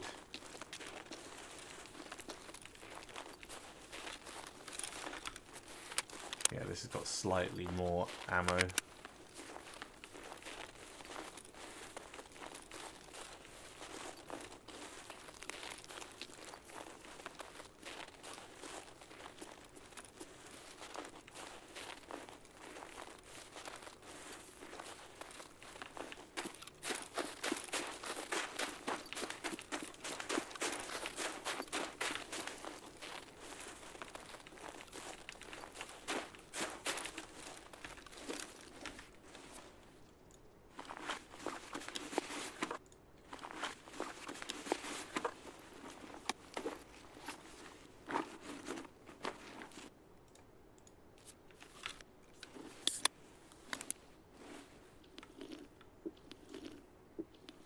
That's the second Tiger truck. Right, let's just get up to that and mark it.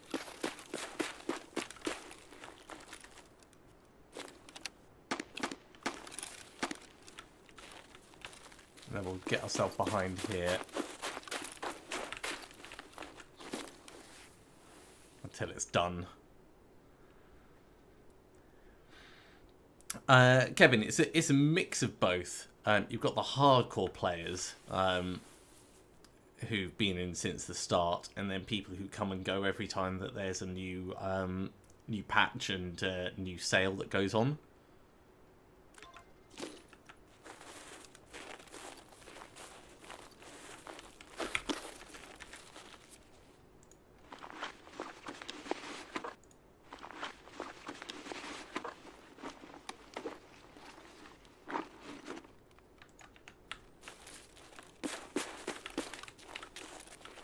Could have sworn I killed a guy right next to this thing. Maybe I was imagining it. Oh, it was over here.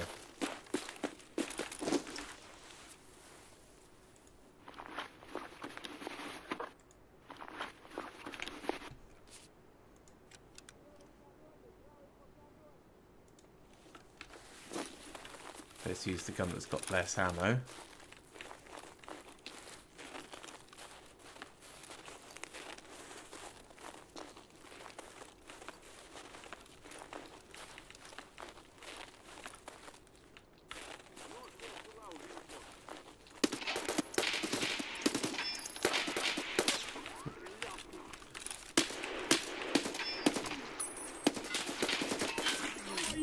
Wow.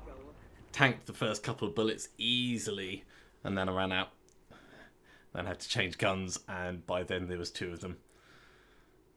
Still, we got 2 bits of the Tiger Safari done, and we got a fair bit of XP from the kills, so... Shot in the throat. 735 damage done.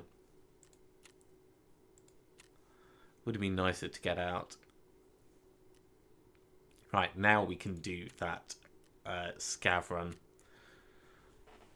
But before we do that, I'm going to pop to the loot, so I'll be back in a moment.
Right, let's have a look at these messages.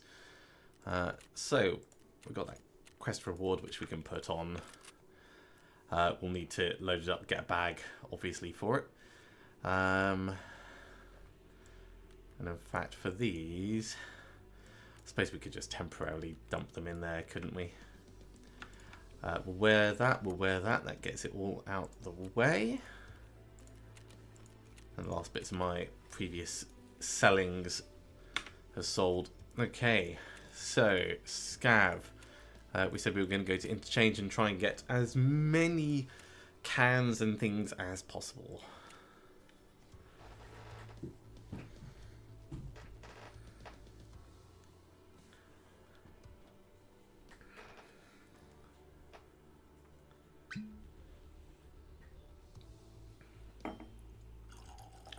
One thing that I think that they've done very well with this is making each map feel distinct, because it's very difficult to create that homogeneous feel between the maps while at the same time giving them their own characteristics and their own area. I think they've done quite a good job. I'm interested to see what the terminal map ends up being when it comes out. I think that's the last map that they're going to be bringing in. And then after that, maybe they'll work on actually getting the zone transitions properly done. Have it so you need to visit the traders in place. They've kind of got some of the mechanics for that already. With this patch, they've released the armoured vehicle update on the streets of Tarkov, which is a giant BDRM tank that will drive around, and you can pay money to have it take stuff back to you, back to your stash, or pay for covering fire in an area. And with the Lightkeeper, they've got a vendor that you need to actually physically go and visit. So they've got some of the mechanics already in place for it. It just might make it an even steeper learning curve for the newbies.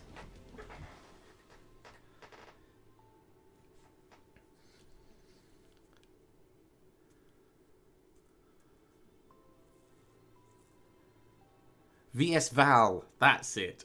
VS Val and AS Val. That's the name of the gun. Integrated suppressor.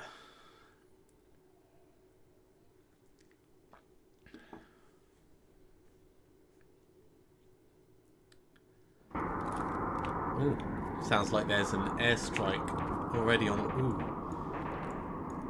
So, I don't have a card yet. No, that's a lab's access card.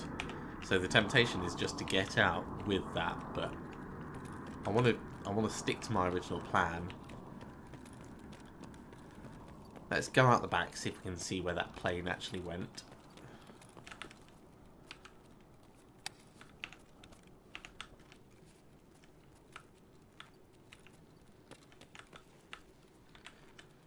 .26 minutes, there's still definitely PMCs around.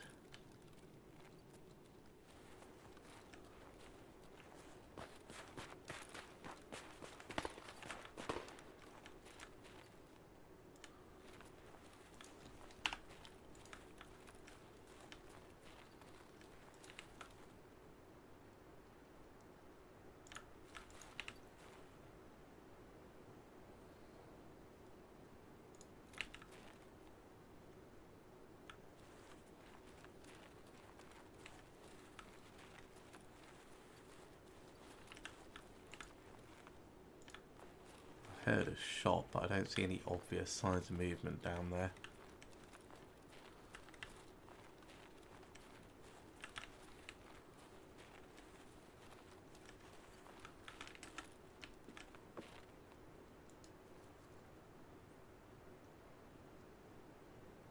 There's someone there, but that's probably a scav.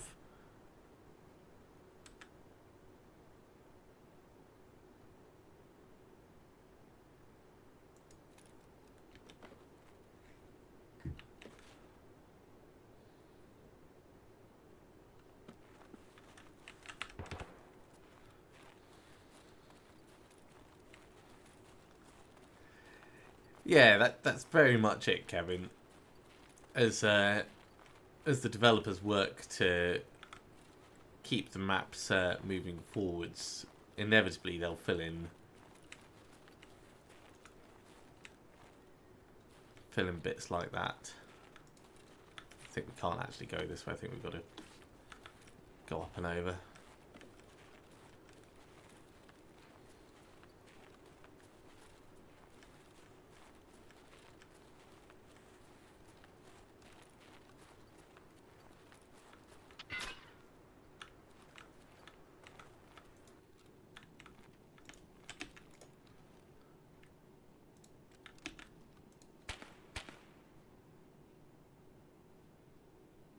That looks like 2 scavs.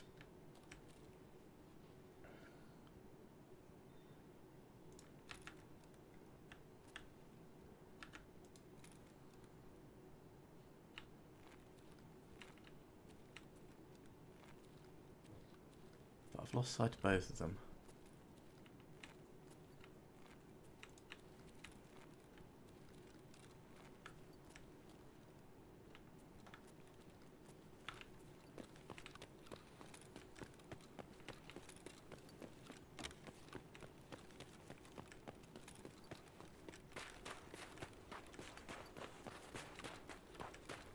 They might not be friendly scavs, they might be traitor scavs. Oh, no, can I get up here and then up here?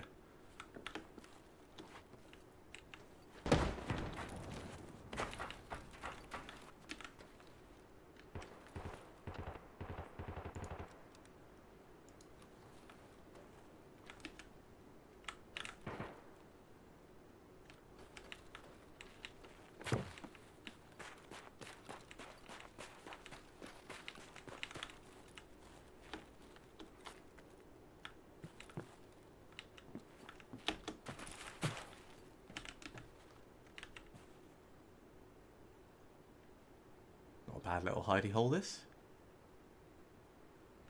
I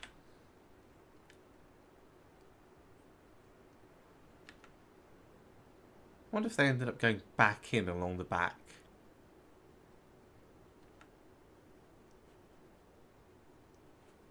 Like if they were getting shot at where they were.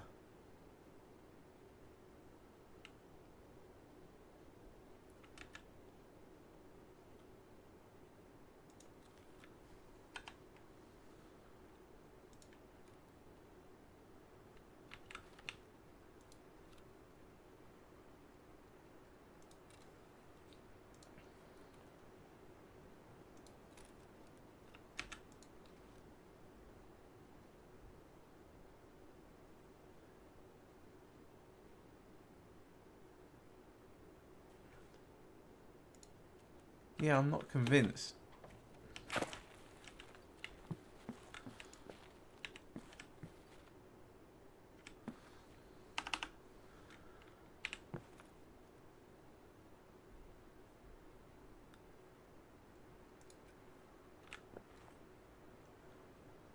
Trying to make sure my arm stamina doesn't get too low. The baldish one looks like it could be a PMC, but it could easily be a scav as well. They're definitely players.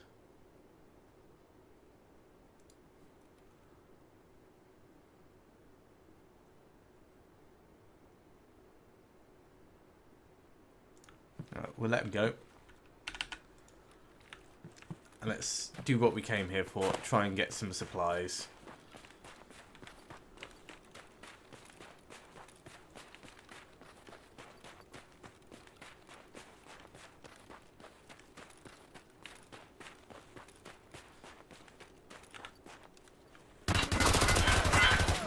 Well, that wasn't much of a surprise. I was making a hell of a lot of noise.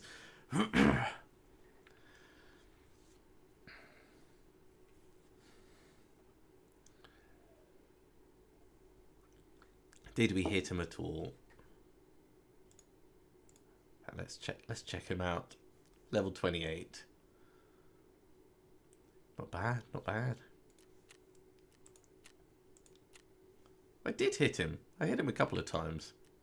All absorbed by the armor, though. Wow, literally all absorbed by the armor. That's the downside of that weapon when being a scav is it will spawn you in with plink plink. Like, you may as well be using a pea shooter.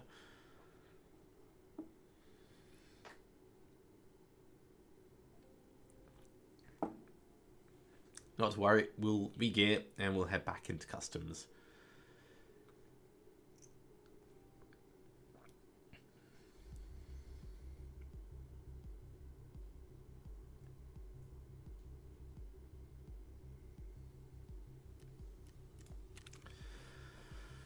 Right, so we're not taking that, we're not taking this.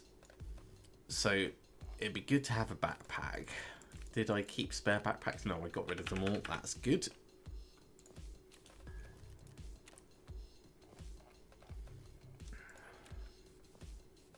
We might be able to get cheaper on the fleet. 20k, sure.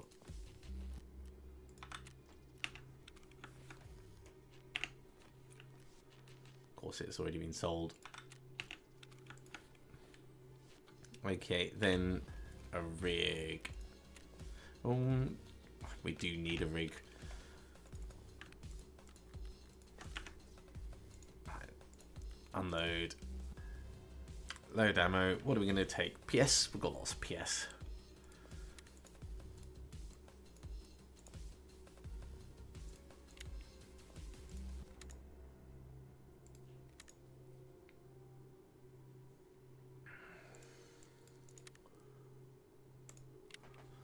Okay. I feel like we should customize this a little bit, even if it's just to get a sight on it. So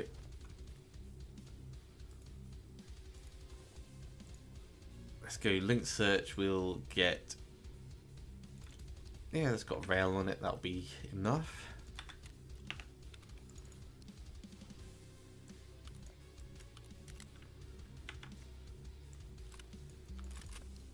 And then from that,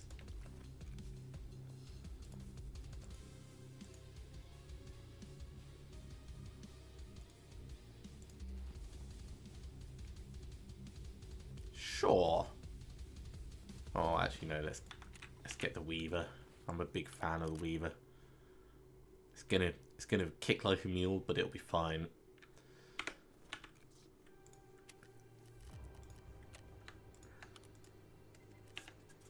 Okay, next up, let's have a look for armor.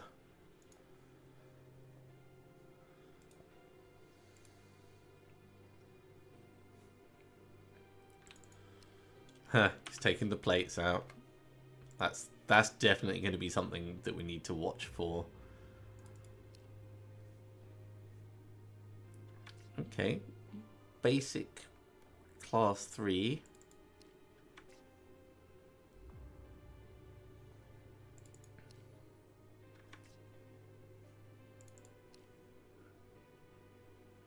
It's also got sides on it. None of them have got plates. Of course none of them have got plates in. It shouldn't be that much of a surprise. Although the Zuck does. Yeah, someone bought it. Untar though.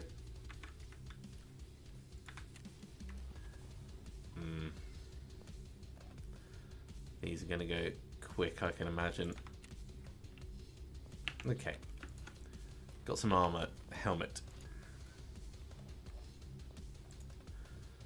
First helmet that is not terrible.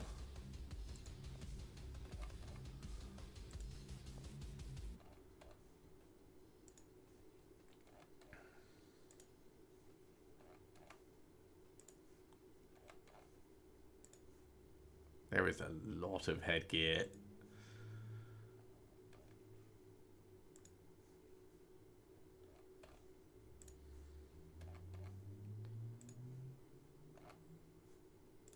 Actually, let me just double check that. No, that was a beret.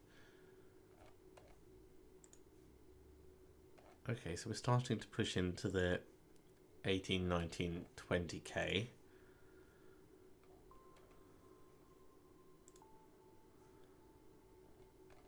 And we are getting some actual helmets, but they're still terrible in terms of usability for what we need.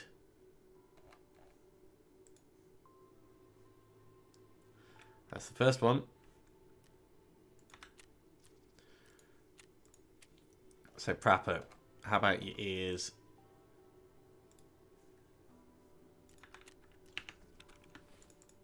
That'll do. Okay, we've got a gun, we've got some stuff, we've got one more thing which we need to do at the middle. You know what else we need? We need another max energy drink.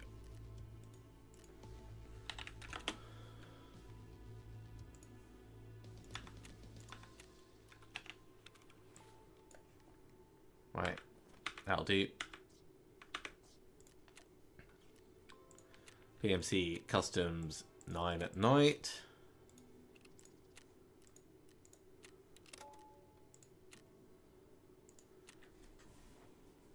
Let's try and mark this last tank and then maybe get across to customs, grab that pocket watch from 303 and then get all the way back over to Big Red to drop it in the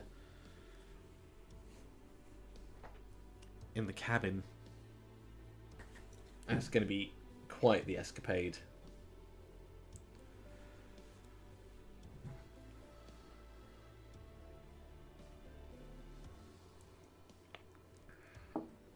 So when we died on customs, I heard those two scavs coming round.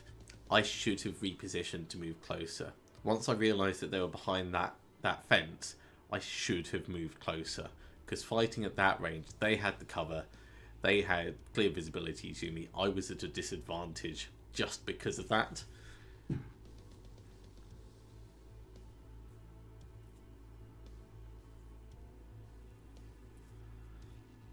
So I'm going to try and think more about my positioning.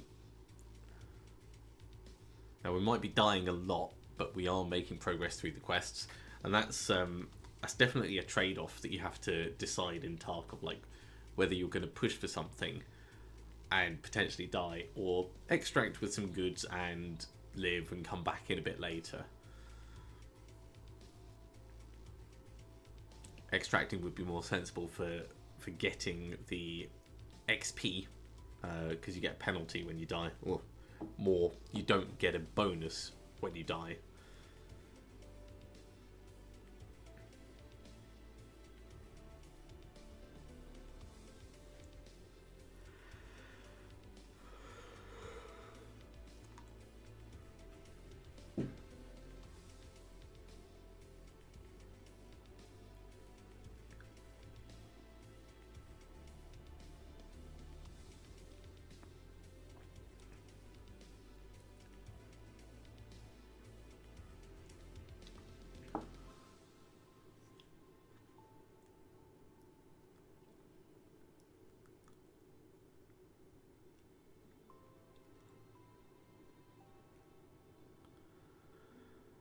Oh, I'm sorry to hear that, Kevin. Have they given an expected date for it, or is it just somewhere down the line?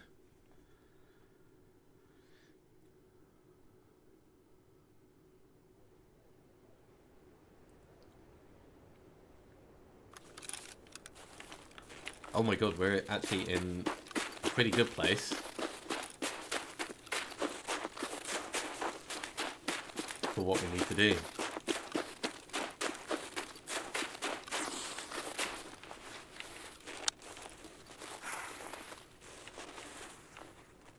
So what I need is just through here.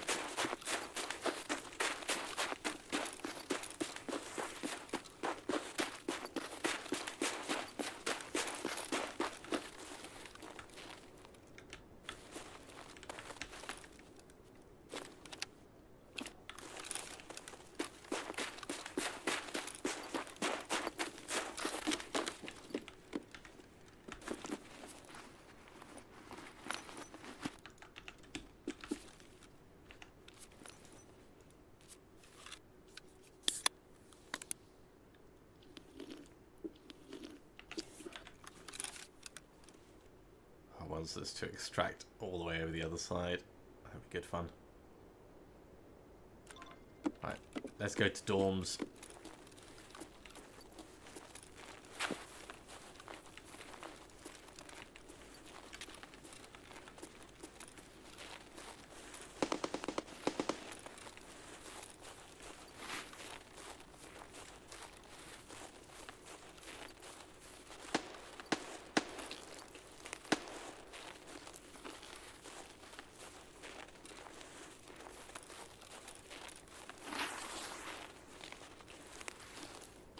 303 that we need, so...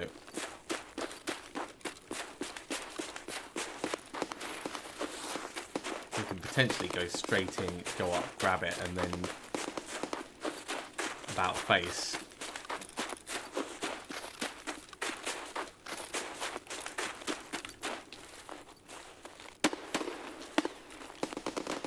Well, that's up ahead, that's not good.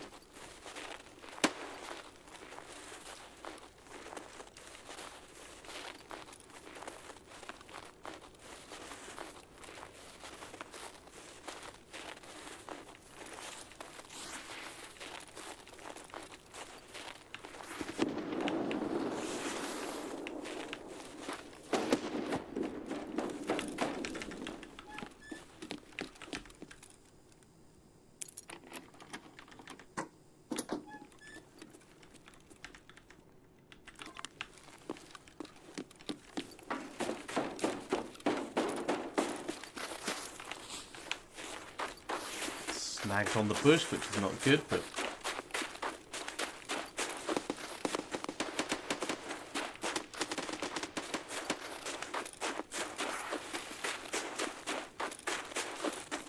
first part of task done.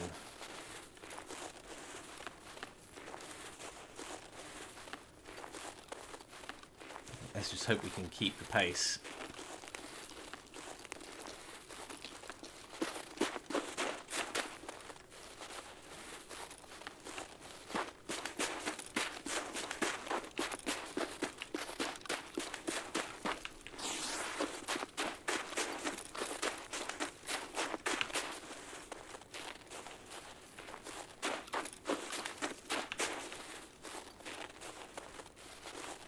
Let's get some stamina back ready for the run across.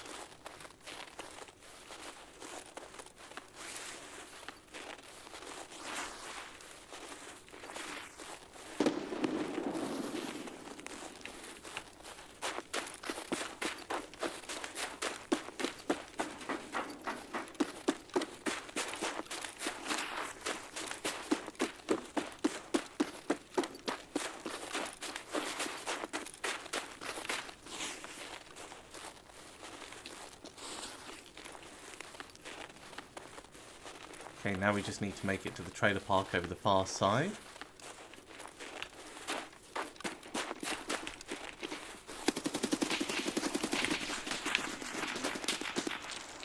Nope. He had a much more powerful weapon. I loaded 20 rounds in his direction and that just wasn't happening. Oh, we didn't hit him once. Alright, well, we can try again. We got Tiger Safari done. Oh my god. That was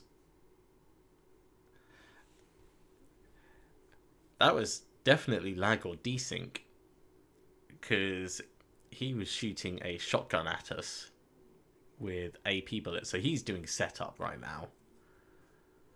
Can't believe we didn't hit him at all, though. Maybe it was someone else that got us rather than the one over that side. Got shot once in each leg and then in the head. So that's why we couldn't run as well.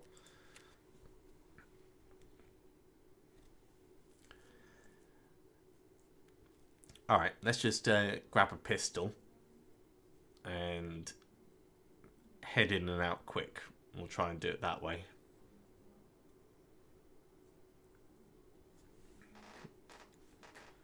We can hand it in with Peacekeeper though, the Tiger Safari, because at least that bit's done. Unless we needed to extract after, but I think it should be fine.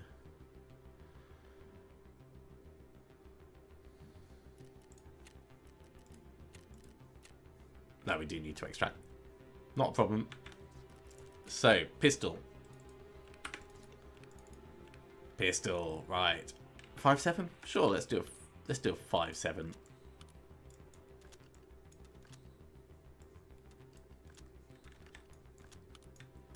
Suppressed 5.7.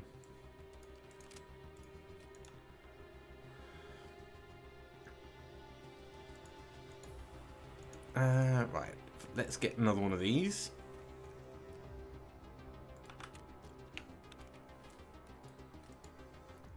Then we'll get some ammo for it.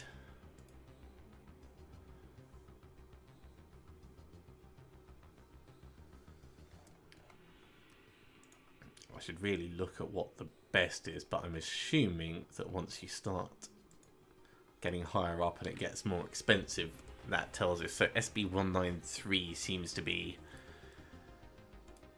or SS190. So those are $2 from Peacekeeper. Those are $1 from Peacekeeper.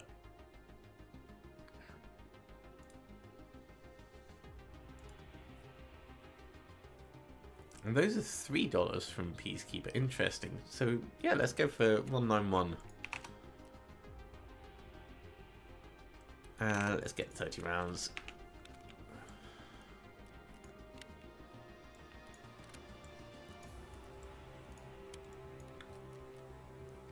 That'll be fine. That'll be fine. We'll get another max energy drink.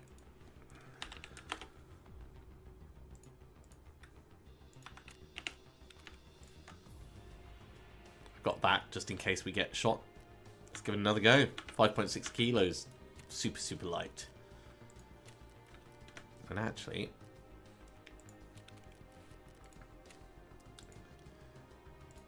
if it's going to be night time, attack aggressor's got a bit of a bigger outline, but that's lighter. Maybe we go for iron sight. Iron sight and ranger jeans.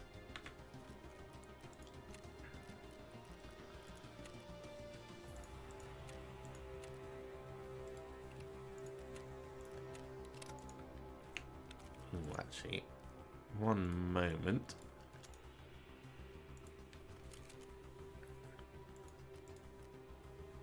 So we're limited in terms of what rear sights we could do. We could do like an underbarrel thing on it.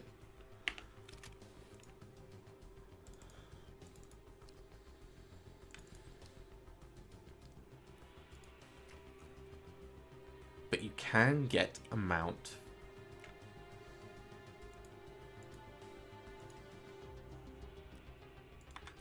So if you can get a mount, I'm going to get a mount.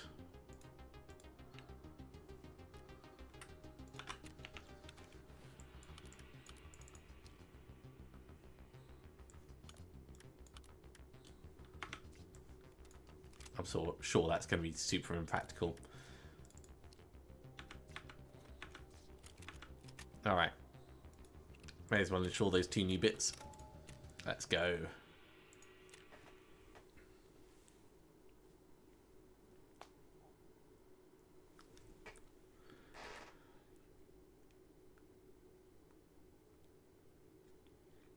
Yeah, that makes total sense, Kevin. And I think this is one of the problems with current modern developments is once you start putting pre-orders out there for people, yeah, it's going to drum up interest, but you're trading on the goodwill of your customers. You kind of have to give a deadline for when you're going to release and give a deadline for when they're going to be able to expect to receive their goods. And it's such a huge change from when dev studios would make a game and then like the publisher would fund them to make the game and then it would become published and then they would recoup their money that way. Now, effectively, they're using the public as the publisher's money in order to do that. And so the publisher's got very little to no risk going into it. It's only the public and the devs. Although, once people start cancelling pre-orders, assuming like you've taken a loan against your pre-order value, then you could very easily end up in a hell of a lot of trouble. But that would be the company, and the company could go bankrupt and fold and default on its loans, and depending on like the setup from the directors, it may cost them nothing. It may just be that whoever they got the money from, that investment loan ends up out of pocket.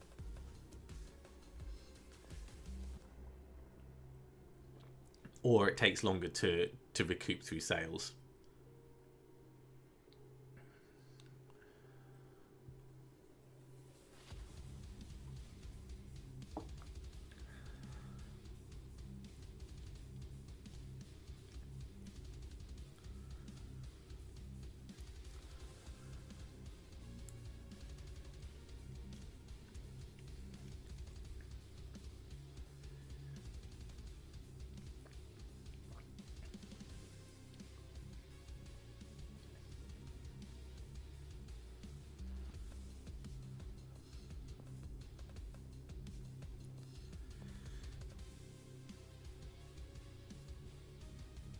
Okay, we're just waiting for the other players to finish loading, and we'll be in.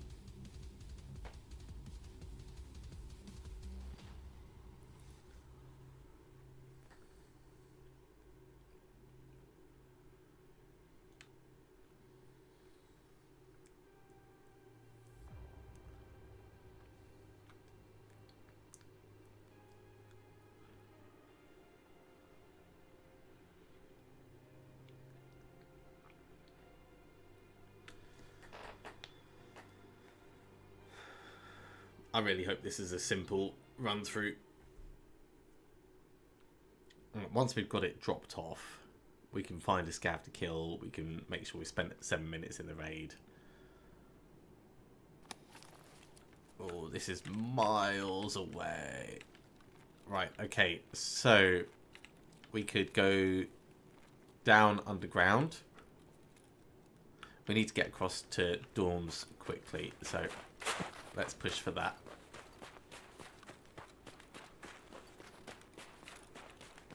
Potentially go over here.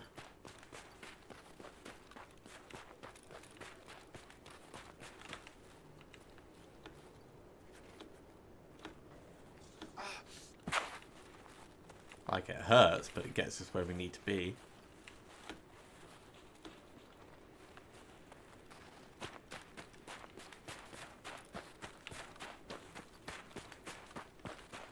So there was someone following us, which I do not like.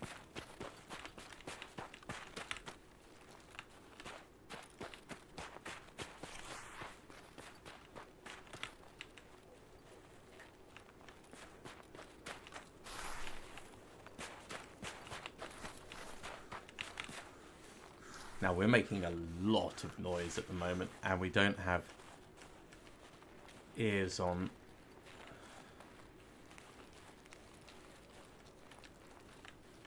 So it's going to be hard to judge how risky we're being with it.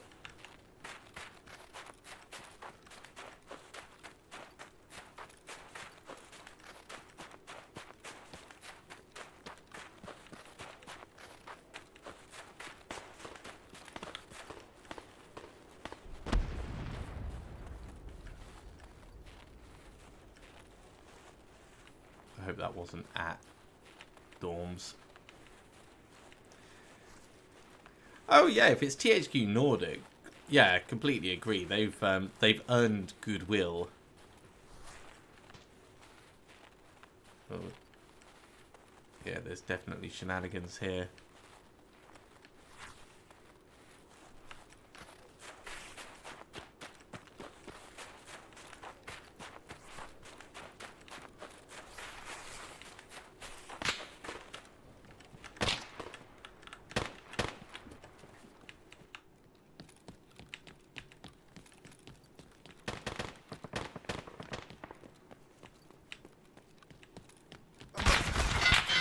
Yeah, that was to be expected.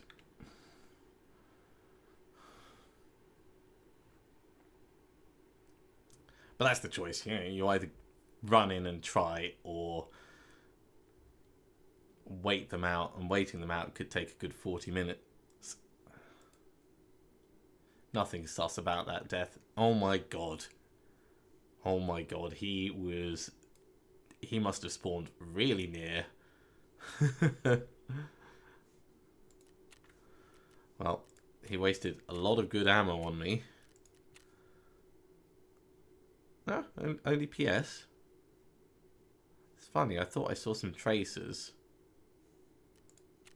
Alright, we'll grab another pistol. We'll try again. See, this is why I have the pistols. So when we're doing something that is annoying and repeatable, we can be annoyed and repeat it.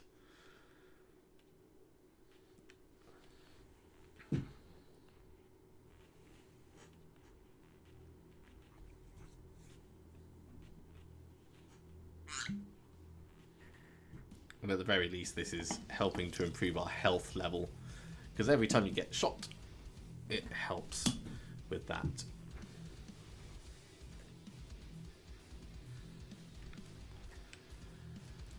Okay, so once again, let's take a Glock this time.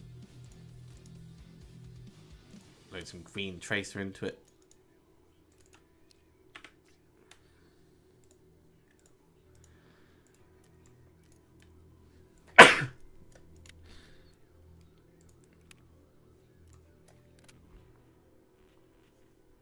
And we'll get another max energy.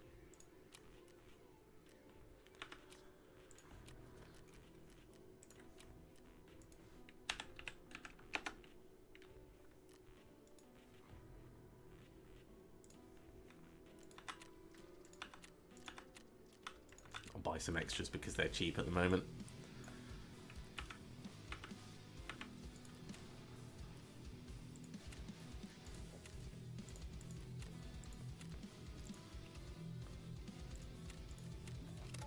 Does mean you end up spending a lot of time in the loading screen.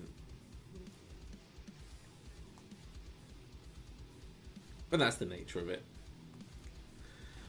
Greg was actually saying the other day that like he had a dream that we were playing Grim Dawn again. And Grim Dawn was a hell of a lot of fun in terms of like build customization and the kind of stuff that you could do.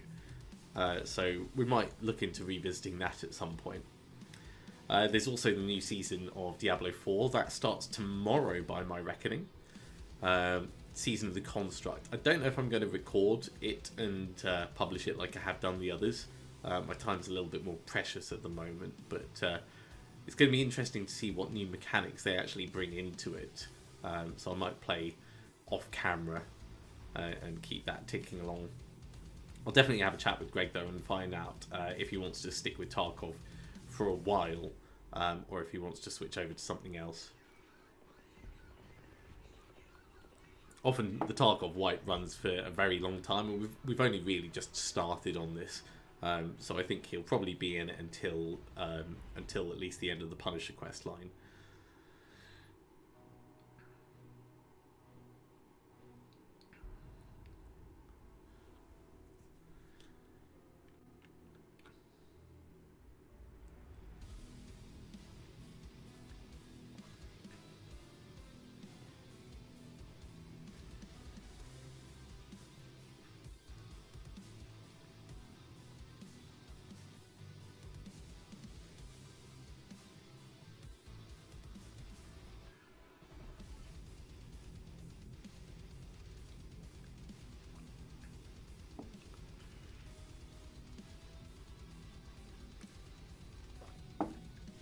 On the plus side, that last death, the chap killed us before we got to the door, so we didn't even waste a use of the key.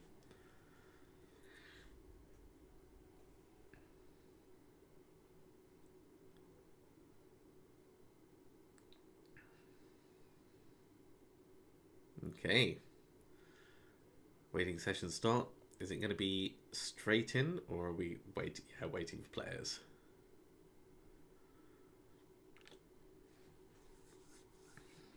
I should definitely have mini games for while this is going on. At the very least, being able to do flea market trades would be such a win.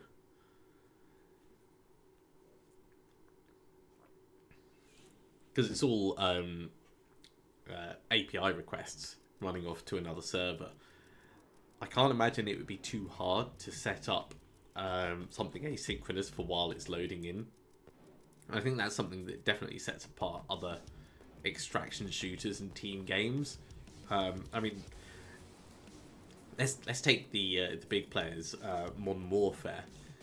The ability to move around through the menus and stuff while you're loading into a game really makes it not have dead time, I think.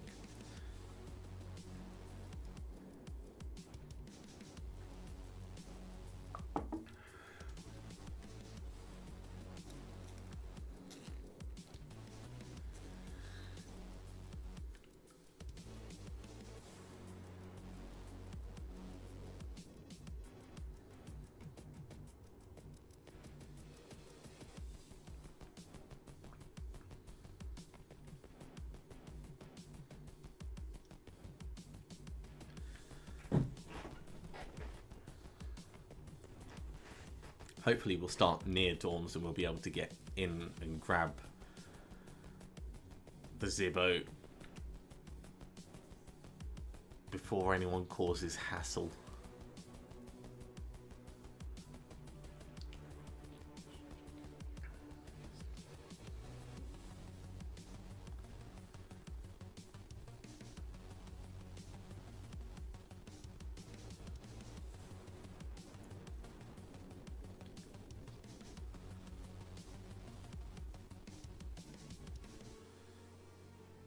If we don't spawn near, then we might just have to take our time getting over.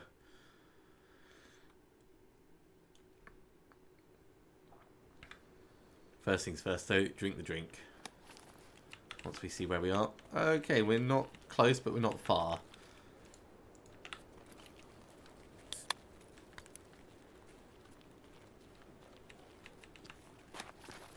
Oh, cool. Well, it's good to hear that you enjoyed it.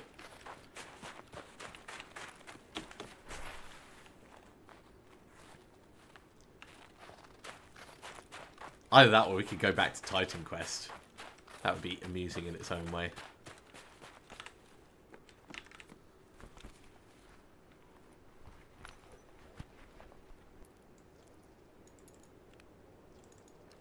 That is the same cabin key.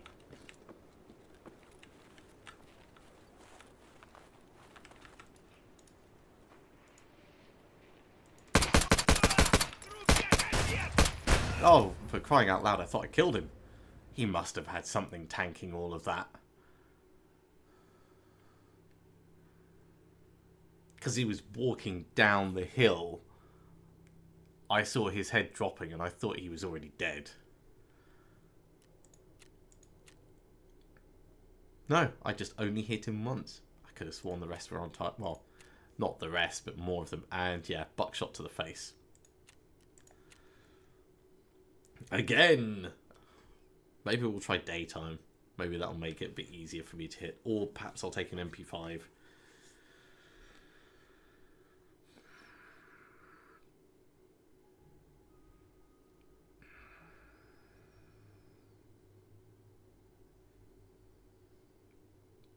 Now, a face shield wouldn't have helped with that. A helmet wouldn't have helped with that. That was just a shot right to the throat.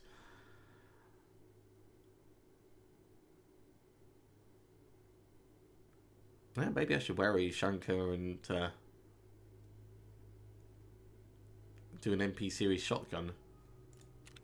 That's not a bad idea, actually. We could...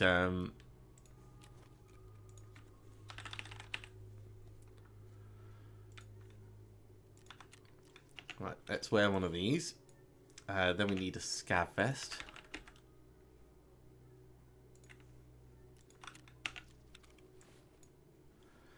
Okay, everything after this is a bonus. So, let's go... Max energy in there. Presets. He said an MP series...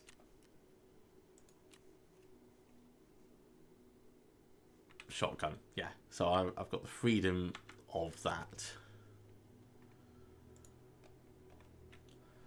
So... 133 or 153.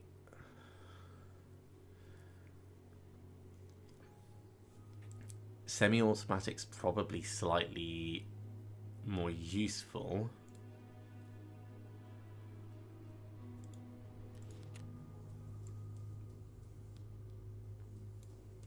Maybe not the 155 though.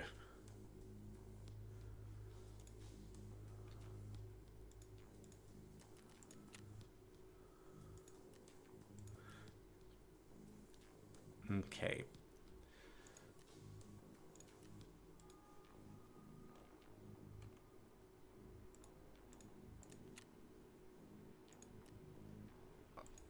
The 155 does have the Ultima.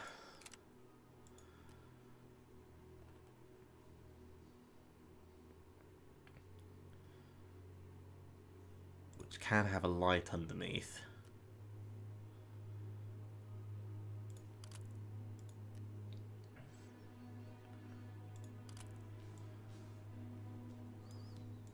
Try and keep the recoil low.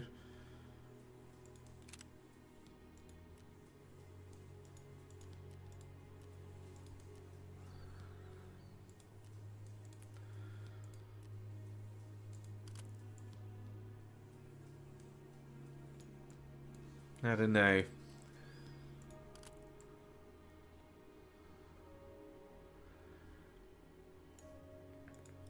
It feels amusing, but more like it's a bit memey in a way.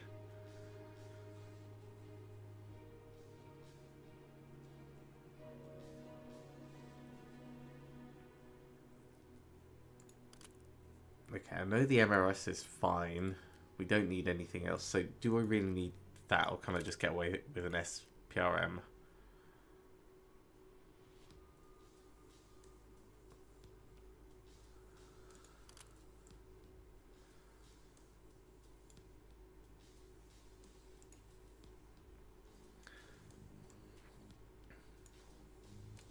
Okay, let's go for the 133 instead. So for the 133, we can change over to the one with rails, which means we can put a foregrip on. That makes a lot of sense.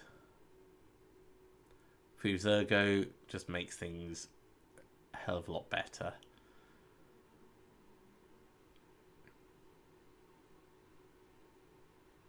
Ideally, something that can be bought at the moment.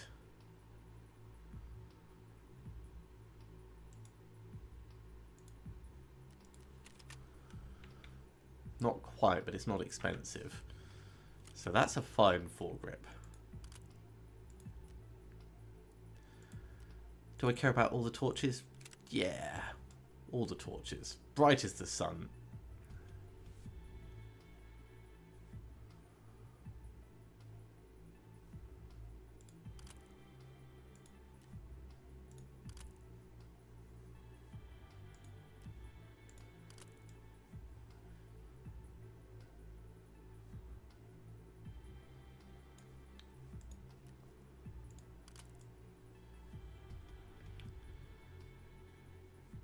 So technically we've got 4 boulders on that. That might be a bit too many.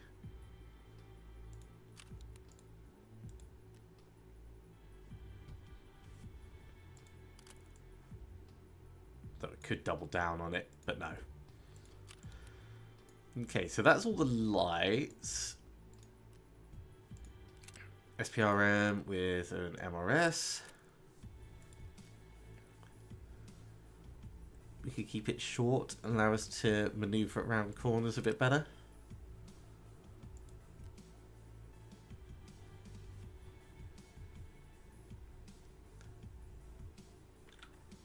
And then I want the accuracy, really. So I don't know which of these is going to be best. That one.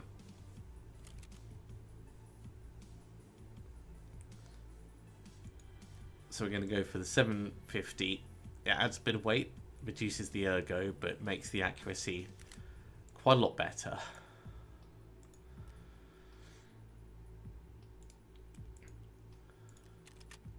Can't go for the 8 shell yet.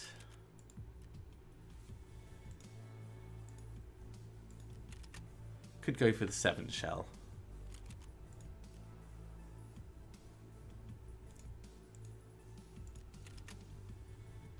Yeah, 7 shell it is.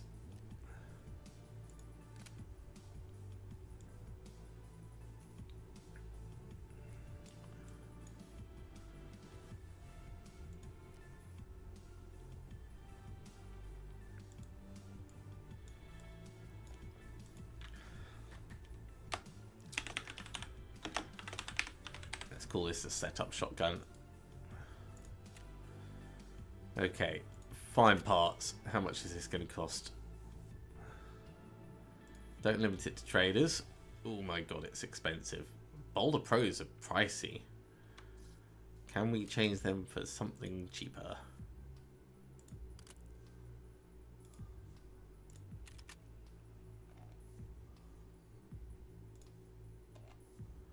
They are just as expensive. Alright, something even cheaper.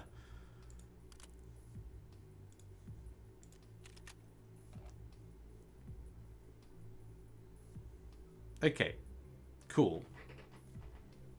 That is significantly cheaper. So we'll swap them all over for the X400s. We could probably make it even cheaper by digging through the remaining ones. But it's still bright.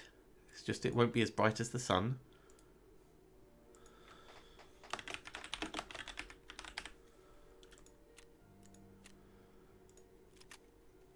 Okay. Still overall pretty darn pricey.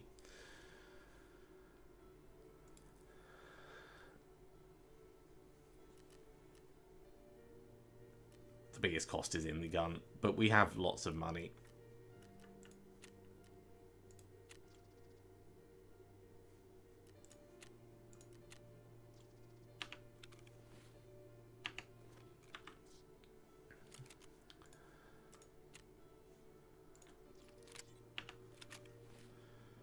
Okay, there we have it.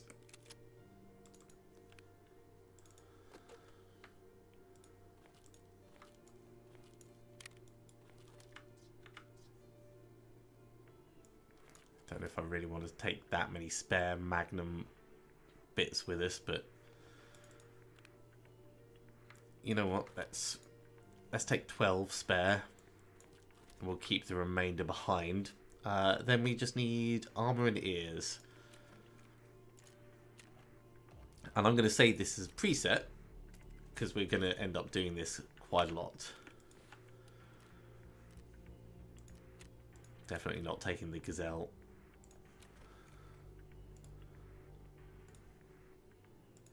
Okay, so body armor. Hex was only 93k, but it doesn't have any plates in. That's hilarious. Oh my god, that is brilliant that people are listing the hex grid when it's got nothing in there.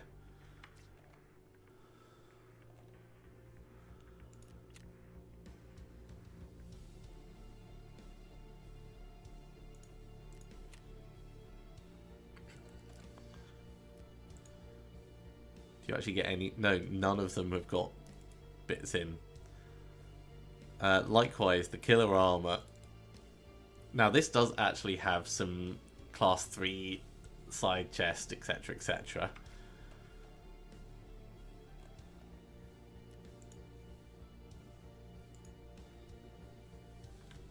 That'll do.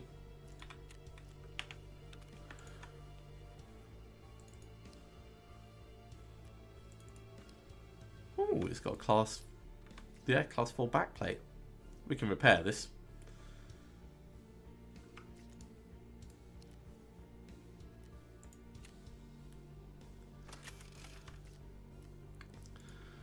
Okay. New preset.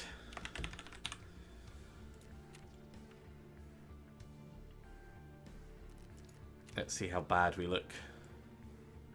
We do look kind of scabby. So I guess there's that.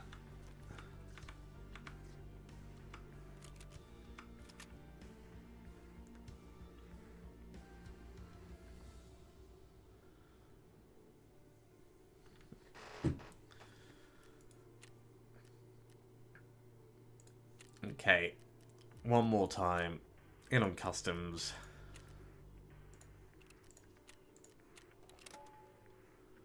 I'm wondering if I should take the AFAC out. Yeah, let's go 4, 5, 6, and take spare Magnum shells just in case.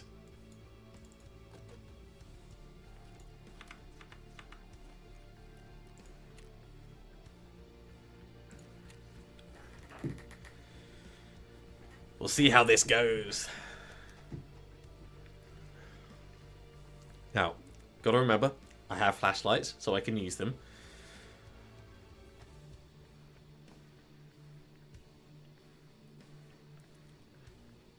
Also gotta remember that I don't need to run everywhere.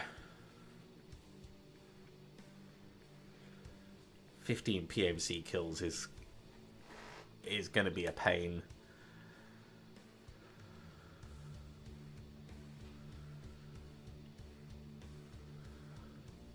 But it will come over time. I mean, each of these things is always just like an obstacle grind. It's going to be interesting when they actually add the main storyline plot, something for you to work towards.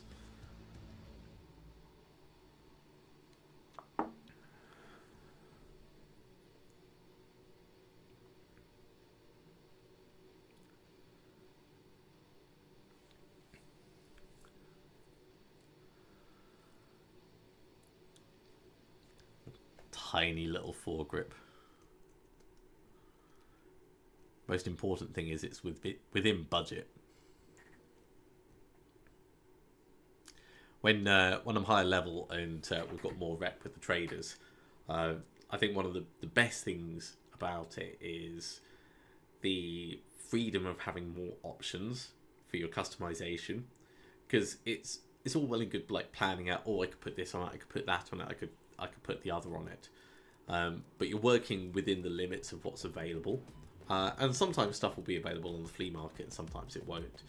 So once you're at a point where it doesn't matter so much when you're looking at the flea market and you're just getting it from the traders, it makes a big difference, because you can say, hey, I want to try a crazy shotgun for a change, or I want to go for the automatic pistol, the APS.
Oh, and this thing is not silenced. Getting a suppressor on it, as much as like, wait, did I forget to add the choke? Oh no, that was on the other weapon. Adding a suppressor onto this would easily add another 20k to the cost. Some of the later quests, particularly on Shoreline, we will want that, because you have to do it with suppressed shotguns, but for the moment, not necessary.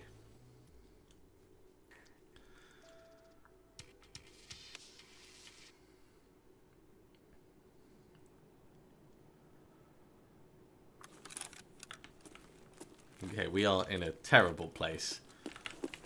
Like, quite literally a terrible place. That's bright, though.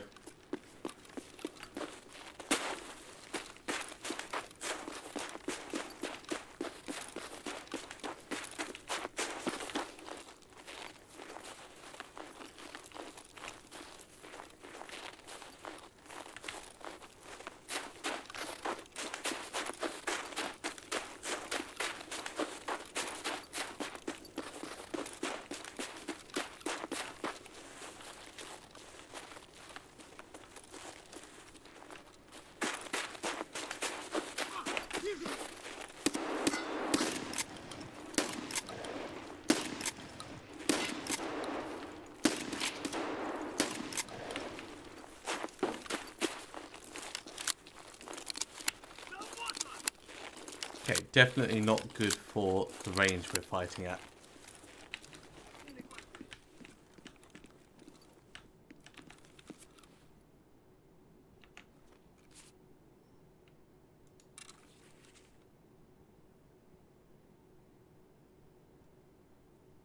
Oh, we don't even want to be fighting these guys, really.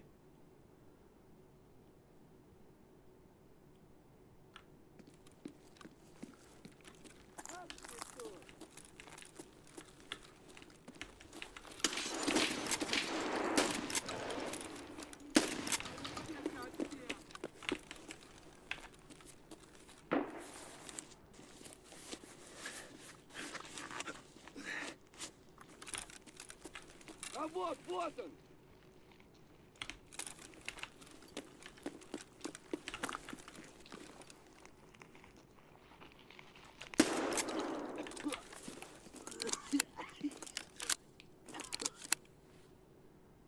Right. Let's put the last one of these in.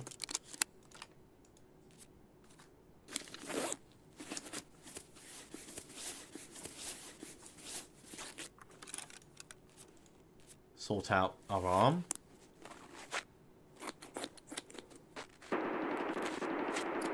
Hats at dorms.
Okay, 2 scavs killed outside that we can potentially grab the loot from.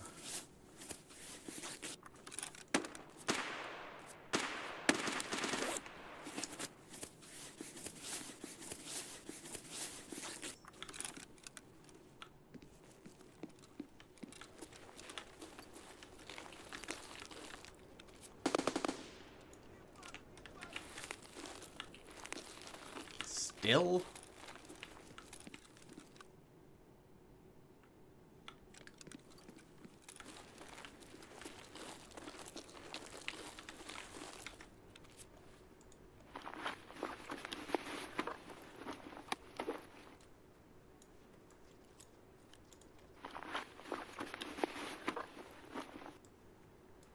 Well, that gave us another tourniquet at least.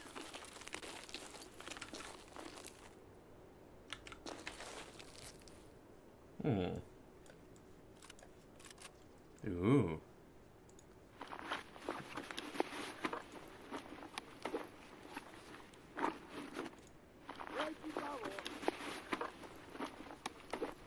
You know what, let's drop that. Let's drop that.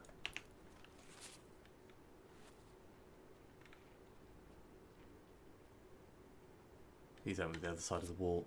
No, that's not what I wanted to do. Be gone. Taking this.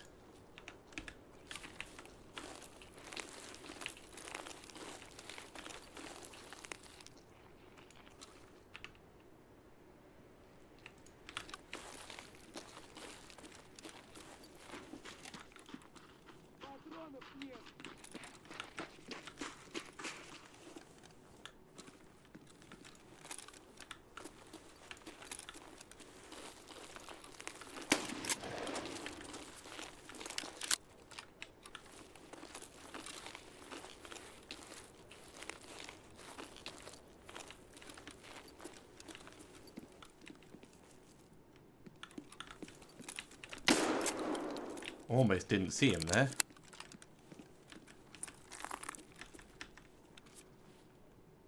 Okay, that's a lot of guys killed.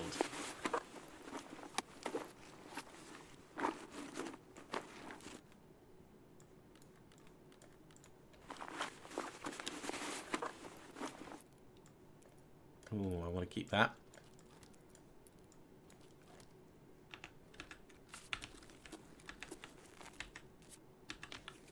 Also want to keep the hot rod if I can get out with it. But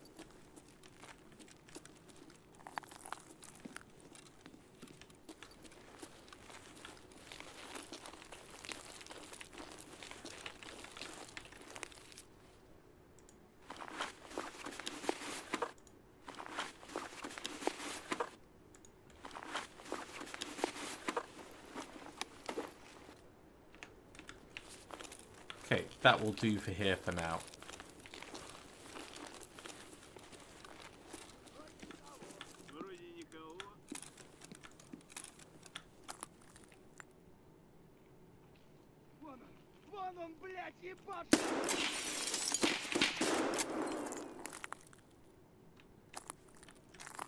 Might have got him, don't know.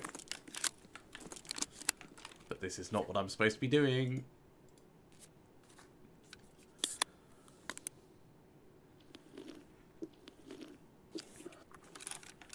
It's really quite good, isn't it?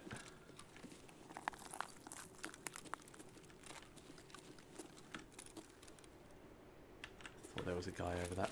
There is a guy over there somewhere.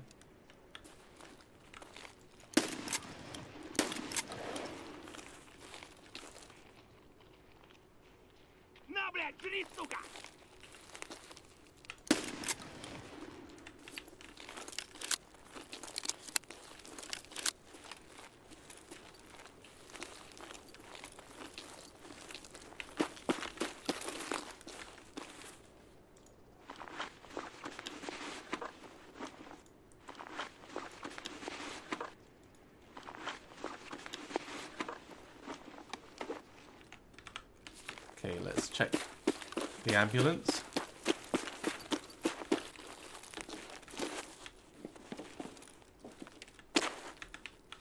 No key.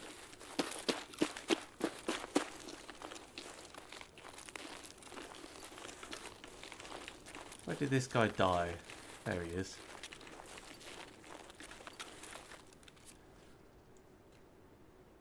Technically he was armoured.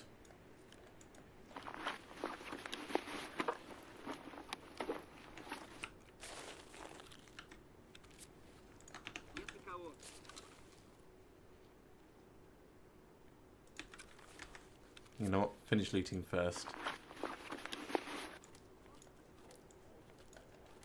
Then we'll just leave.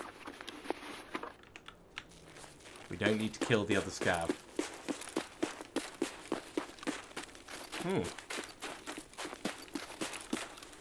My light's just gone off.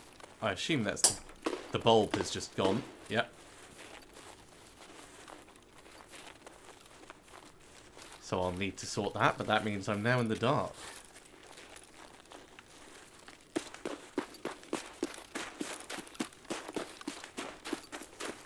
Okay, well, for the moment, I can turn this on at least.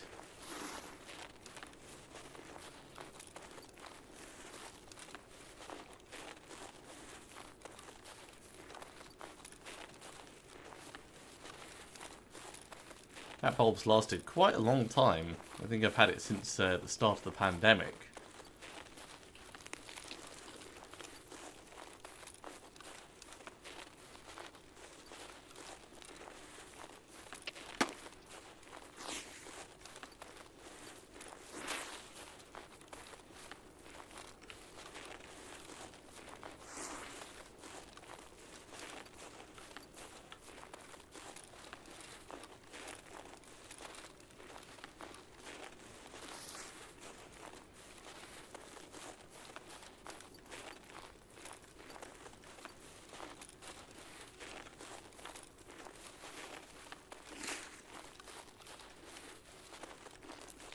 I think this time we'll try going in at the base of 3-storey, if that's still possible.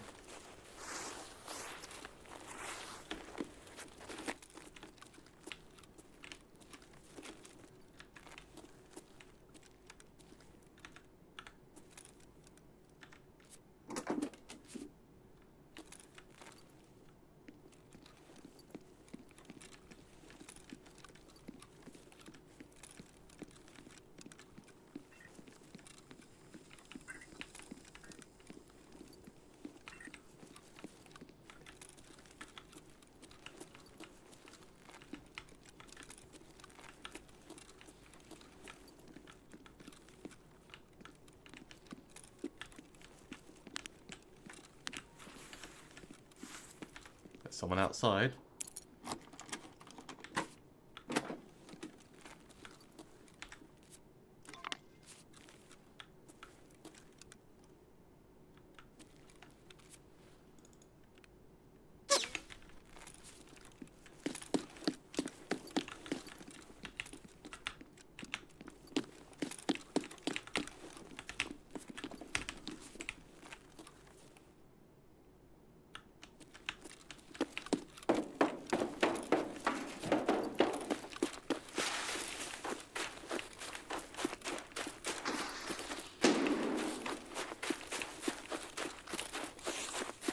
Whoever they are, they're trying.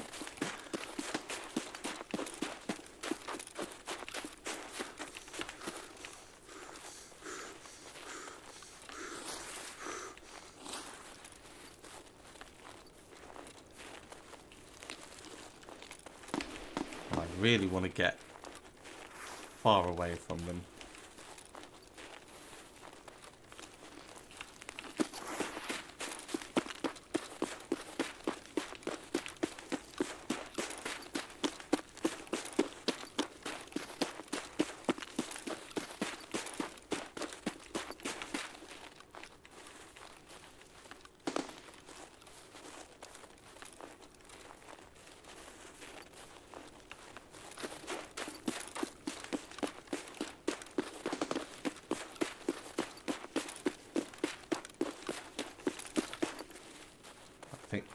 I think we go across down here.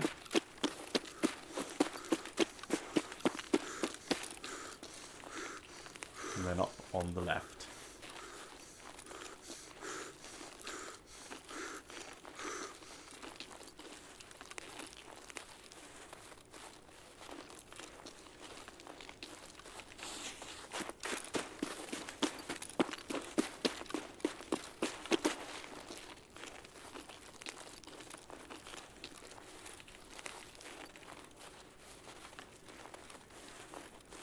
At the very least now we're not super obvious.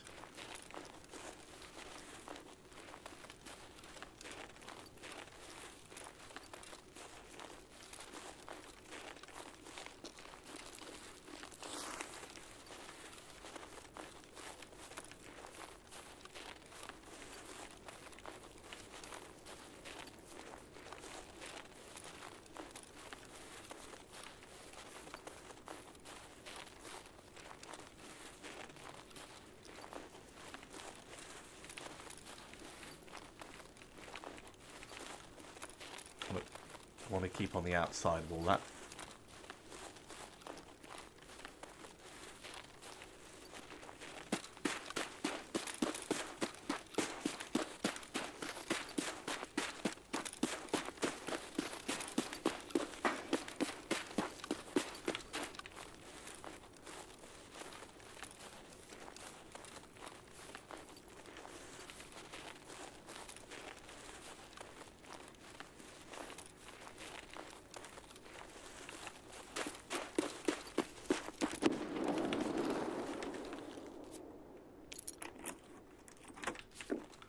Open it up, close the door, place. Oh, we can still die in the next 30 seconds, but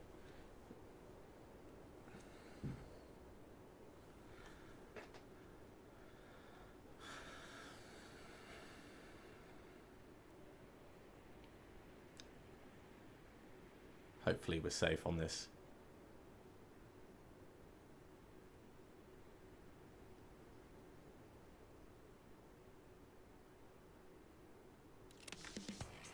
Amazing. Okay, anything to loot in here? Don't think so.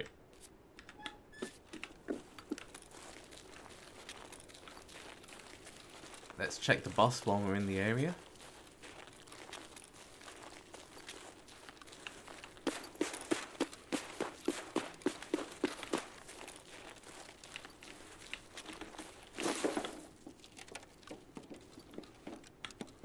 No key.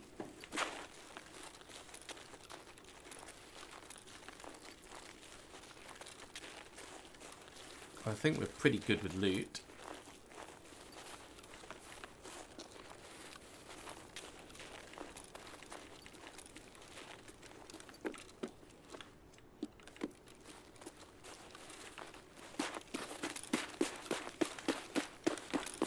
Can I get out down here? Probably. That'll do. That'll do nicely.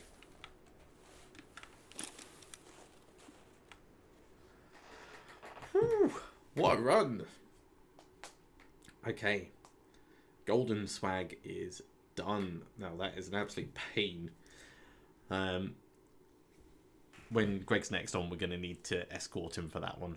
But it's much easier to do when you've got someone running interference. Nearly 3,000 XP for that. 6 scav kills. So much blocked by armor.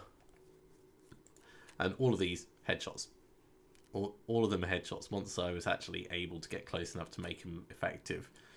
And that's a real difference from previously, actually. I want to get a choke on this because we just don't have the accuracy at the range.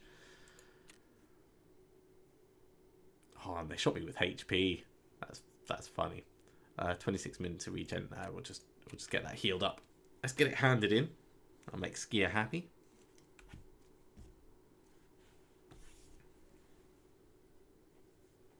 And we can hand in the Peacekeeper one.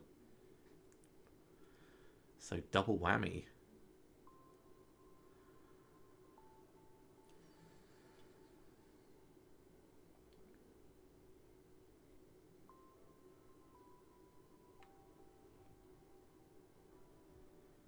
Yeah, speaking of the depth of perspective, I really like what they've got with the winter.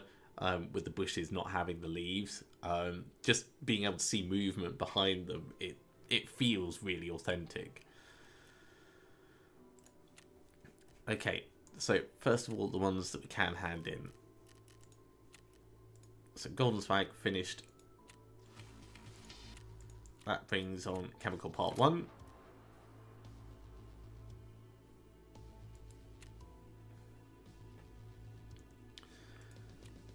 Then, potentially eliminate Rishala. Yeah, don't want to replace that. Eliminate 3 PMC operatives. Fence would really like it if I did that. I'm sure he would. Exit Woods. Now let's replace that. I'd like to get a Jaeger one. It's given us a final transfer for Skier. That's fine. For Prapor, we can now do... Apparently, quest not found, we should be able to do Polykim Hobo. Yeah. So now we can kill Scavs on Customs. Now it's worth our time to kill Scavs on Customs. And Jaeger's going to like us for that as well, which is awesome.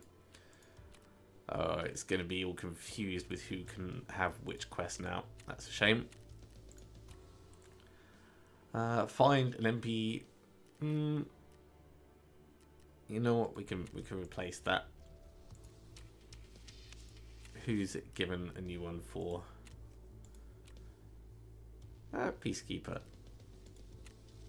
Well, you don't actually care about that because you're not giving rep. So let's switch that across. We'll complete Tiger Spy while we're here and take scrap metal. So this makes us want to go to Shoreline. There's the new file and transfer 3 screwdrivers. You also aren't going to give me rep for it. Exit Shoreline? Sure, we need to go to Shoreline for scrap metal. Survive twice on factory? No.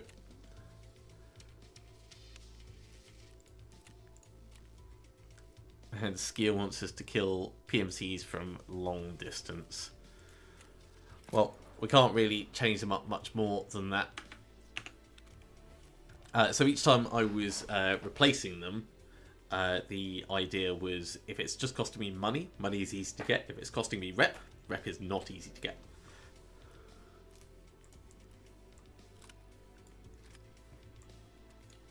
We have some things to sell. What's this key?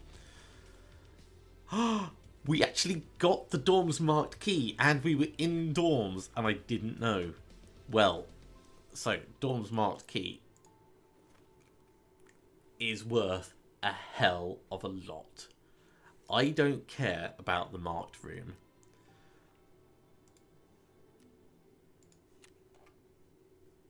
So I think I just list this.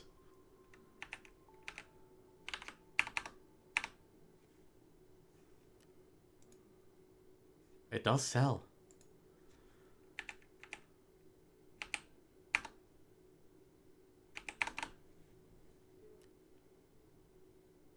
$3.6 million. Apparently there's a new quest available as well called The Door.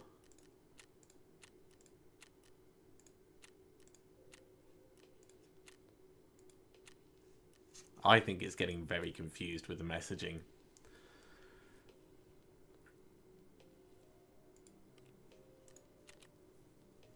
Okay, grenades. Grenades. US dollars. US dollars are going to come down and go in here.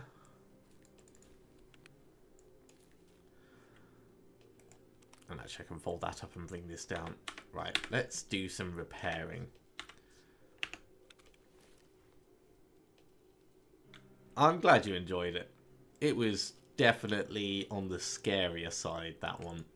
New Genji keychain, that is going to go up in here. Don't know what we're going to do with that one yet. Which means I've got space for new AFAC down below. I think it was a smart move to switch things around the way I did. Right, we don't need that many Magnum shells. We got extra Magnum shells on that. I'm so happy. So those 20 are going to come down. That gives us 17 spare. We've got another one of those. We've got another one of those. A lot of these are going to be worth our while to sell. Let's just eat that. Ooh, do I want to eat that?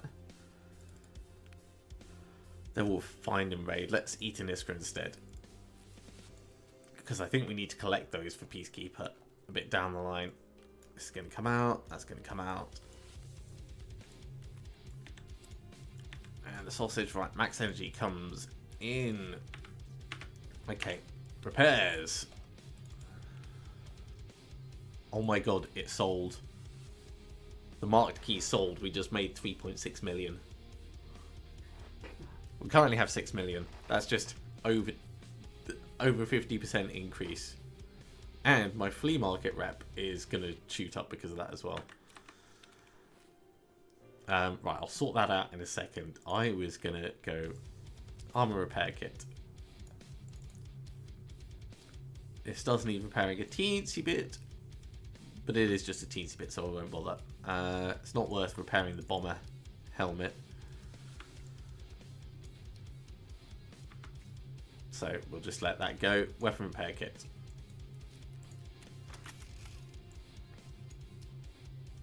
On the 2 weapons that I found on that raid, let's sell everything.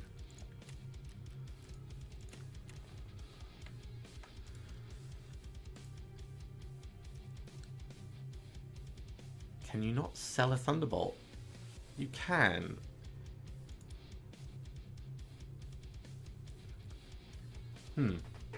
So someone's just listed one for 22. It's okay. It's not amazing. You know what? Let's just sell it. Trying to figure out how much it'll be worth. It's not going to be worth it. Jaeger, 56k for that. 12k for the sausage. 21k for the sausage if we sell it. Over there, assuming they sell.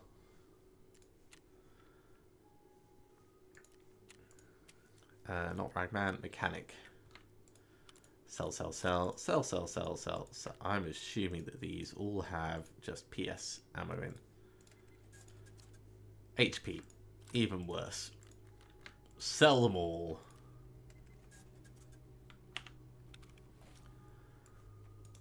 And that also goes in there. Right, bandages down where I keep the bandages. Right, do you know what? Let's reorganize this slightly.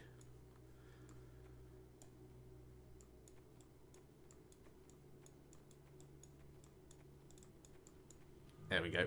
That feels a bit better. Painkiller over here. Good enough. Good enough. Geez, where are we going now? Where are we going now? Polikim Hobo, most likely. Customs, start killing scavs. That makes sense. Can't do delivery from the past until we start checking in jackets. Ooh, I wanted to stock all these away in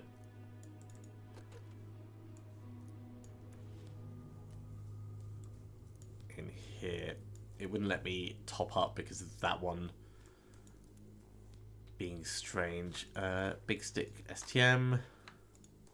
Yeah, quest the door now available. Why is it being weird?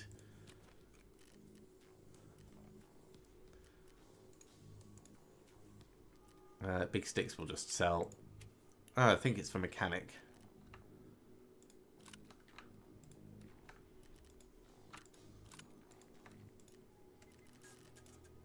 Right, there it is, the door. Okay. Set up a couple of cameras.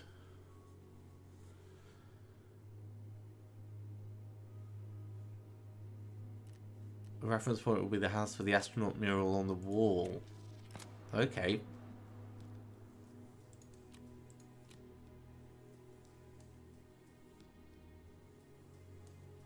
So that's for the streets of Tarkov, which we're not going to right now.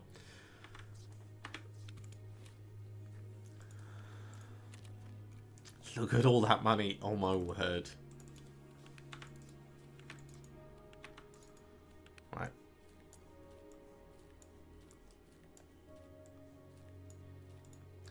So now I don't need to worry about getting money for stash upgrade when that eventually comes.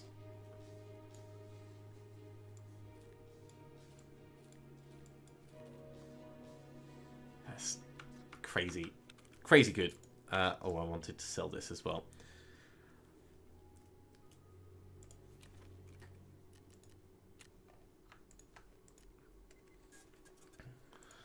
Okay, we're going back to customs. We're going back to customs. Let's double check what we're doing. Polykim Hobo, kill scavs. Find the thing in the train car. That's fine, we can do that. Kill PMCs. Can't do farming. Could do farm assist if we get the right key. Do we have dorm room 114 for the small one? No, we don't. So yeah, trying to get more keys. Alright, let's go.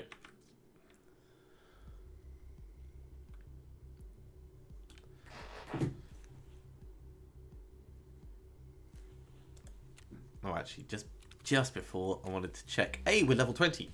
Right. This is huge. This is why the quest just became available for the door.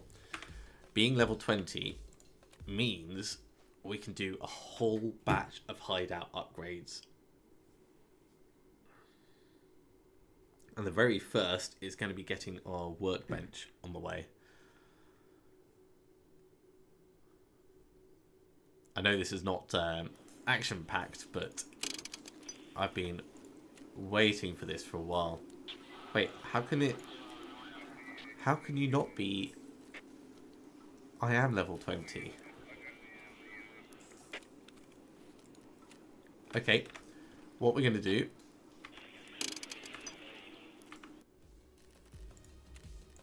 is we're going to reload the game.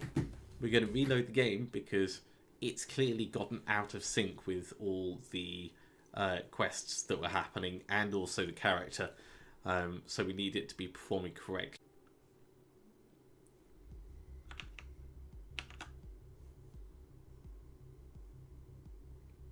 And hopefully we are back. I say hopefully because these things are always a little bit hit and miss.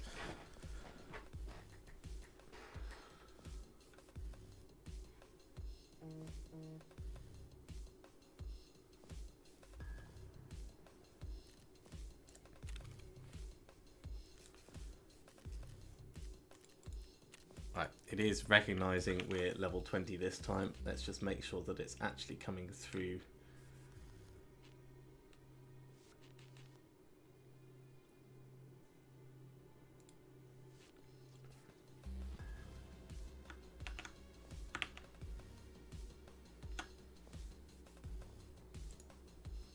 There we go. It is actually coming through. Good. Right. Sorry about that.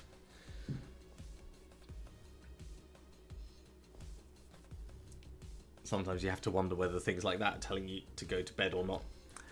So I had to restart because Tarkov was in an unstable state, and it almost took the entire kettle of fish down at the same time.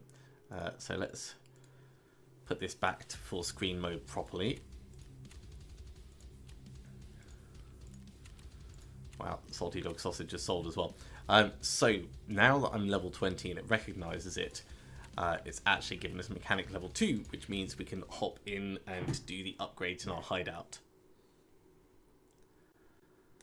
And then we'll probably finish with a scav run to finish out the evening. But the most important thing is to get this going, because these take time. So, yay, mechanic level 2. So I need 2 drills, 2 more tool sets, and bolts. These are easy to get. We can just pick them up. Overpriced, but we've been selling a hell of a lot of stuff. Oh my god, 50k each for these. I shouldn't be doing this at prime time. That's what I'm learning.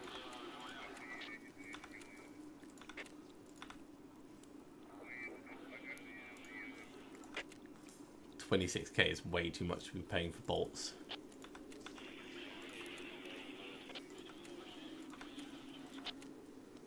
Ah, annoying, stupid capture. Right, workbench is ready for upgrade. So we'll get that upgrade, and that's going to take 3 hours. Next thing, not the gym. Can we do the Hall of Fame? We can.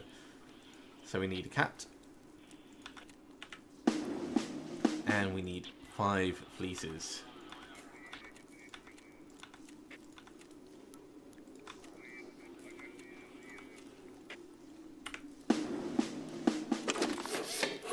That's going to take 12 hours, and then we can display things that we found that we like.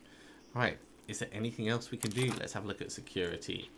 Yes, if we have illumination.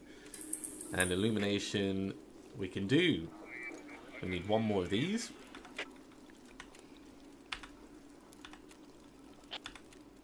Oh my word, so frustrating.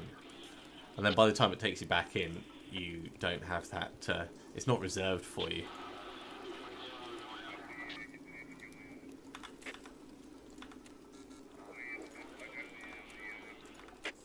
There we go. Right, that's the lamp we needed. Now just 3 more wires.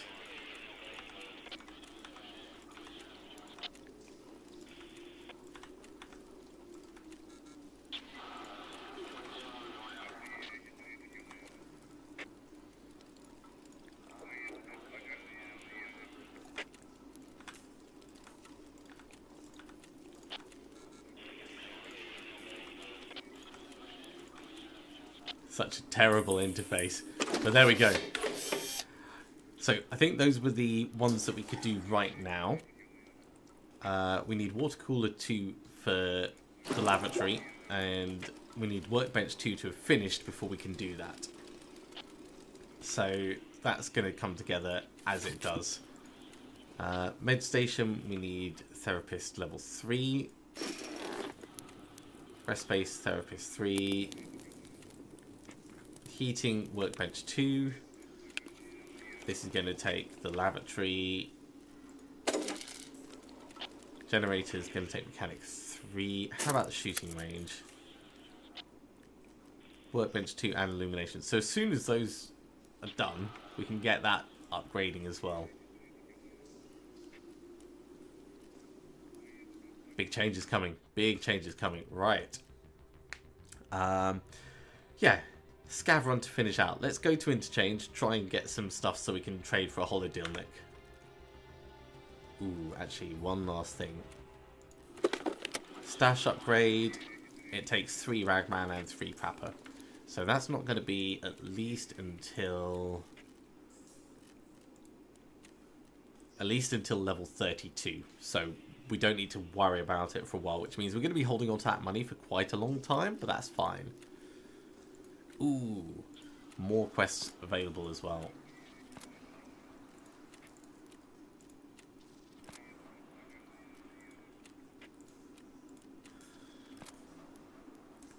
a lot of these are going to be good fun. It's nice having Grenadier ready as well. Ooh, and that's going to allow us to craft grenades. Nice. Okay, this is coming across. This is coming across. This is just going to take up space. And we are going to go escape from Tarkov. Scav. Interchange. Let's do it 7 o'clock-ish in the afternoon. Hitting level 20 is a huge, huge thing. We've done a couple of really annoying quests. They're not difficult, they are just frustrating. And getting them ticked off is going to make the next bits a lot more fun. The scav killing missions, they're pretty straightforward. To go to this place, kill scavs, sometimes wear specific stuff, but you can do them while you're doing other things, and that's really what I like about it. So I like the long road mission that we just got. If we go to Lighthouse, we can stop by, kill some scavs on the road, and then go and do something else on that map.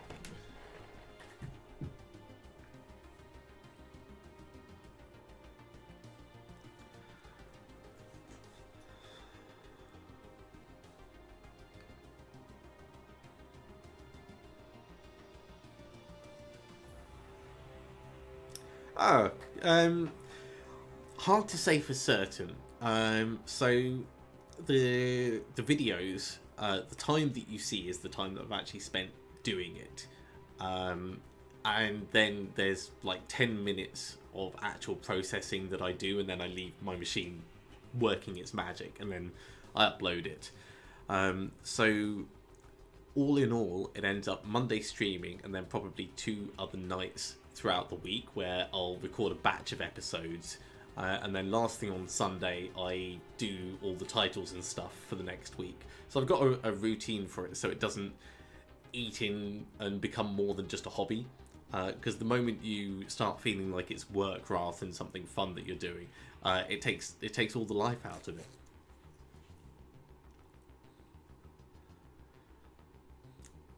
So on average, it probably works out about an hour a day, but it's really hard to say. An hour 30 maybe.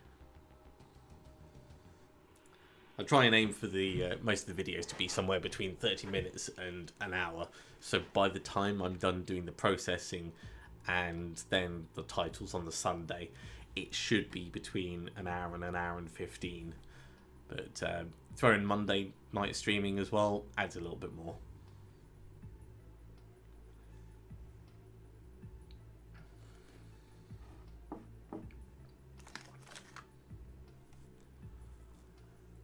I need to turn the FPS counts back on. Hey, and we're actually connecting to a server. I'm glad you enjoyed the content. I mean, most of the reason I do it is because I'm enjoying playing these things and getting the interaction from the community and talking about stuff. It's really, really good fun. Some of it's showcasing stuff that people haven't seen. Some of it's the way I react to content. And some of it's like a little bit of nostalgia, like digging through the old Dark Forces stuff. That was hella fun.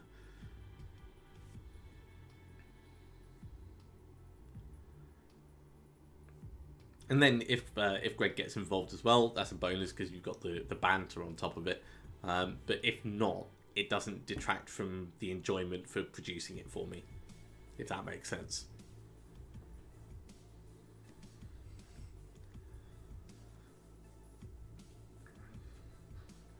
And even if I wasn't doing video games, I'd probably be doing something on YouTube. It'd probably be like home brewing tutorials.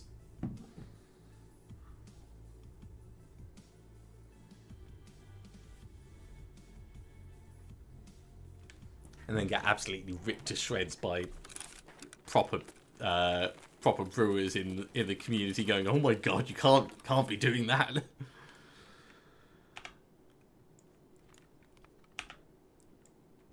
Right, we've got a lot of ammo, and it's all bad.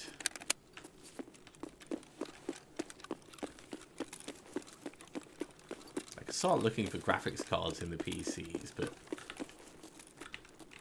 I'd rather get the holodilniks sorted. think. You know what? Let's go straight this way. Oh, that goes the wrong way, doesn't it? Yeah.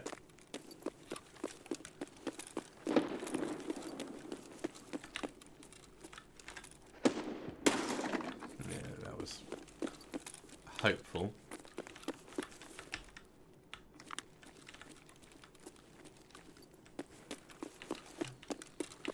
How long's left in this raid? 20 minutes.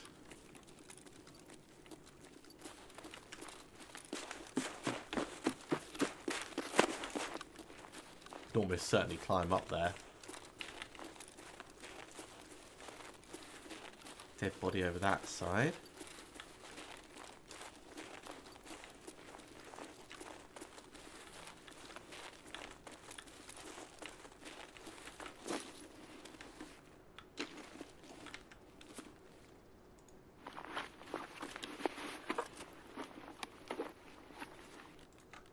Sure, I'll take a Saiga.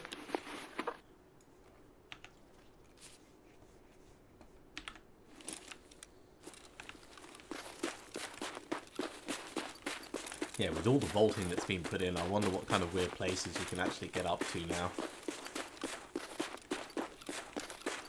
Now, it's important we don't die at exactly the same place we did last time, alright?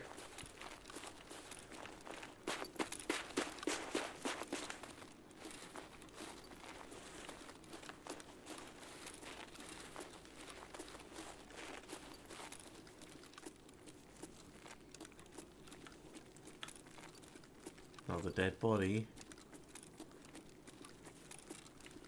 But these could have been ages ago. Another dead body.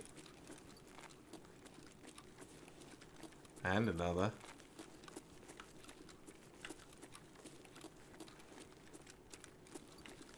Okay. Let's start the looting.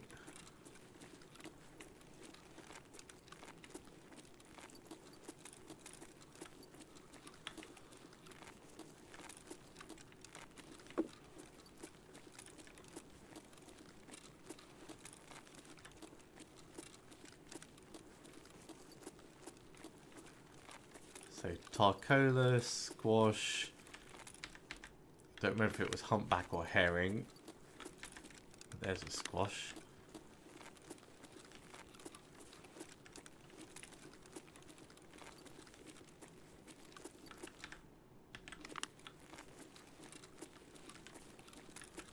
And a lot of hot rods.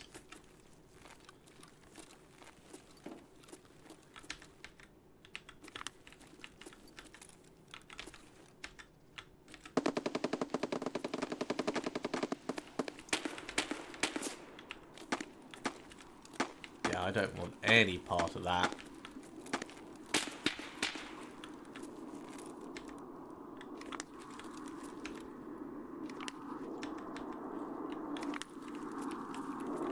Let me just sit here and eat my peas.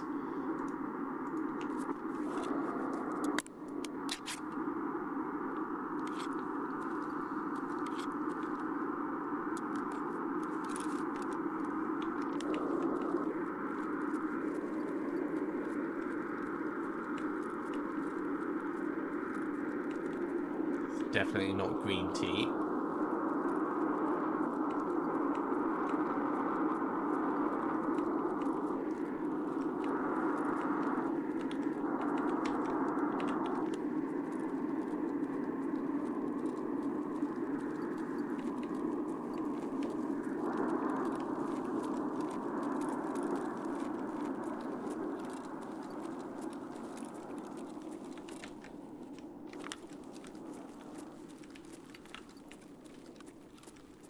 I just pick up everything that's potentially of use.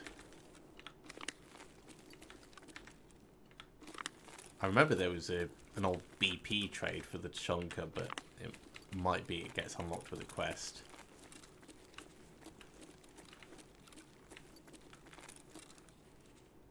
Okay, right, we need space. Goodbye, goodbye.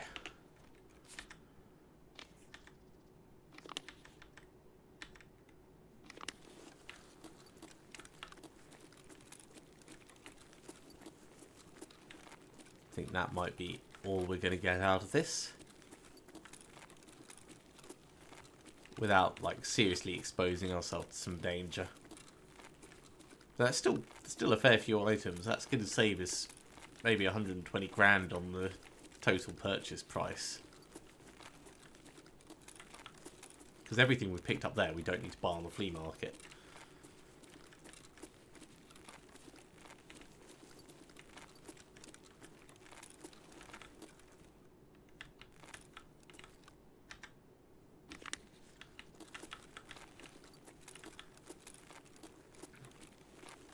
Okay, let's skedaddle.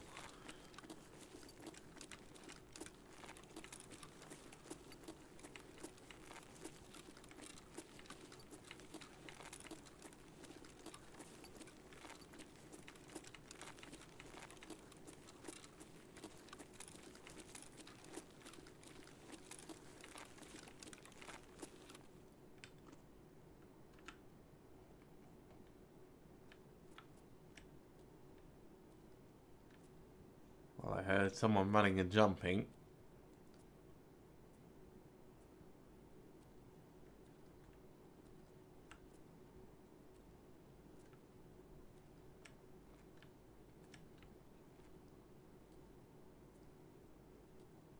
I have a really nice stash of items that I don't want to lose.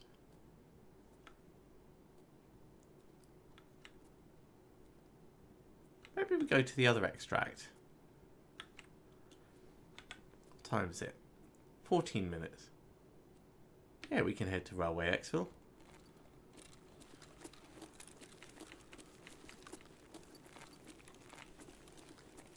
So normally I would go out at the Emicom extract, which was over... Oh my god, so many Tshonka, right.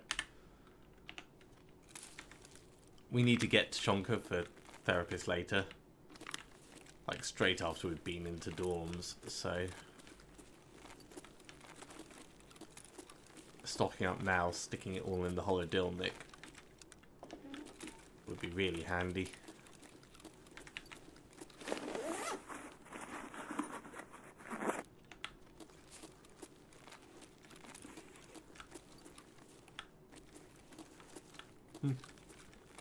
Just an Iskra lying on the ground.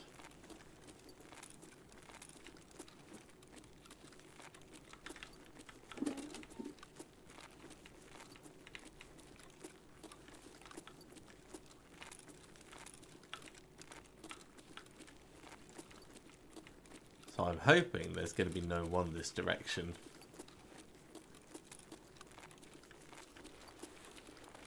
Because this is like furthest reaches of the map right now.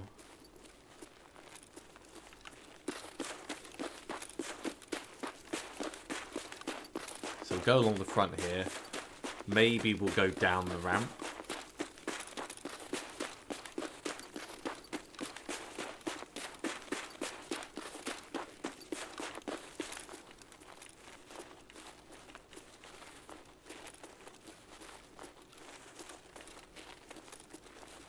And then we'll hang a left all the way to the railway. I'm so glad that didn't break our legs. As we went over, I thought, oh, that's just a little bit too high. Oh.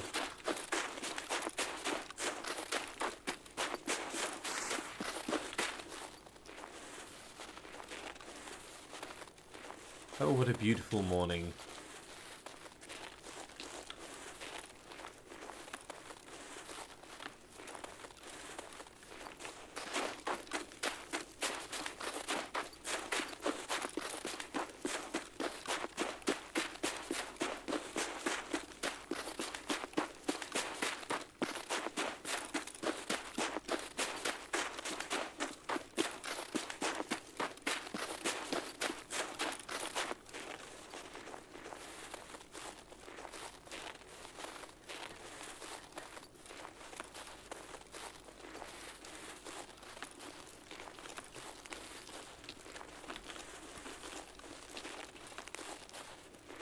Now, there's still going to be every chance that we run into someone going this way, but I think most PMCs will have left by now.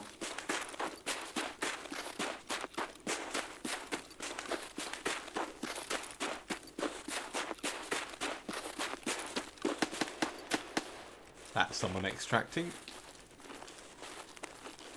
Getting a little bit of recoil control in. Oh, or actually fighting. That doesn't bode well for this being a safe extraction, but we can always just wait them out.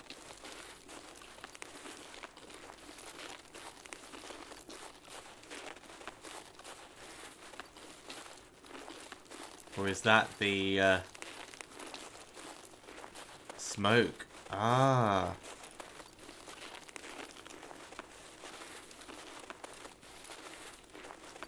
The airdrop landed here.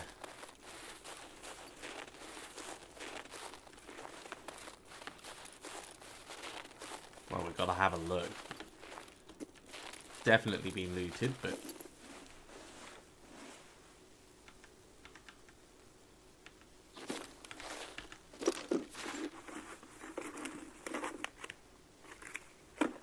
not completely, though.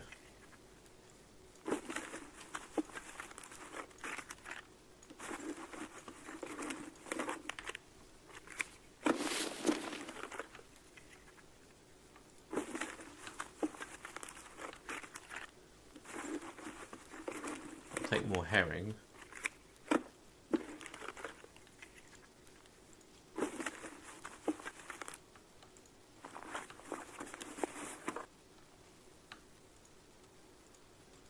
Well, it's all extra stuff.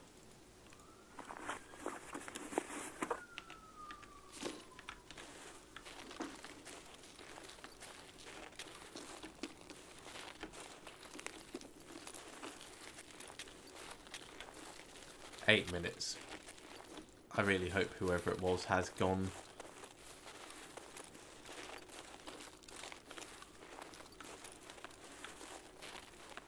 I don't want to be fighting a last minute PMC as the time ticks away.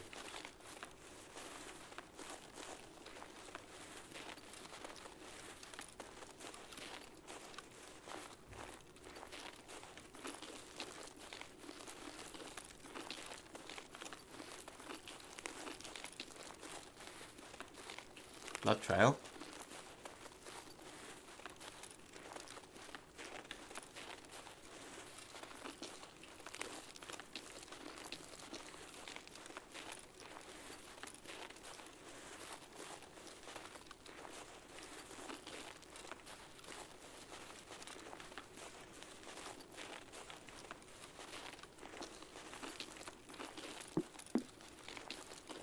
Leading all the way to the extract. Have a good night, Kevin. Cheers for coming along.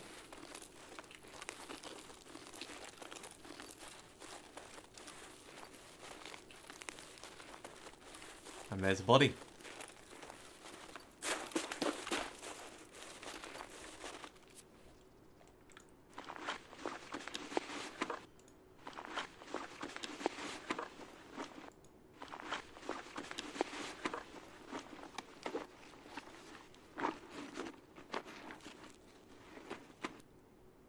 No, none of those are worth grabbing bits for.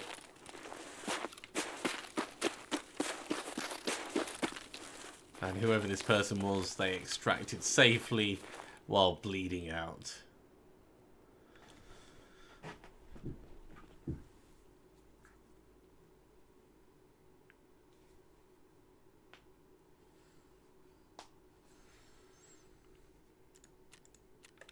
Okay. So, big one goes there. Other big one goes there. These can come in. These can come in. Grenade goes in the grenade bit. Meds up in meds.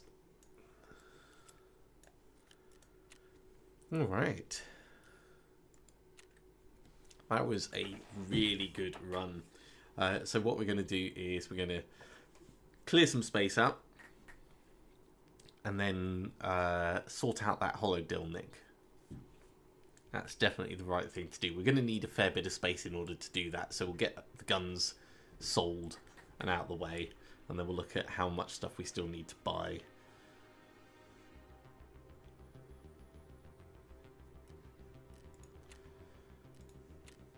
So, Ragman, you can buy these. Yeah, you can buy that.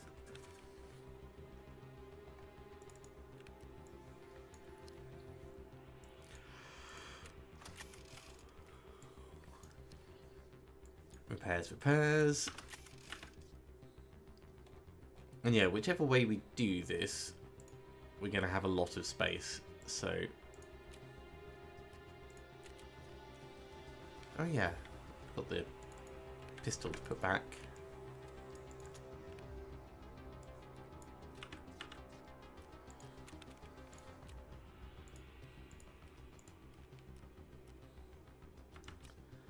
Right. No, mechanic, buy these.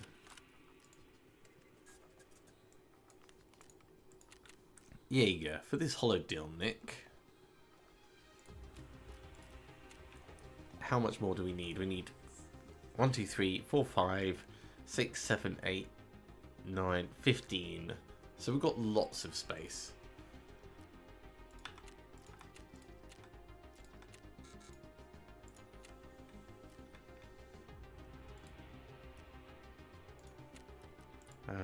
Let's get 3 more. Still need 1 more.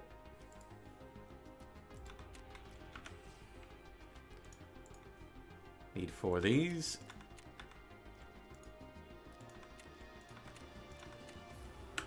That's 4. 2 of these.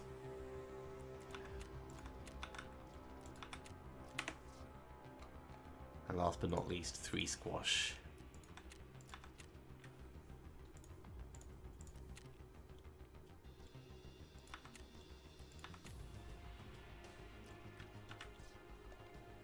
One more still.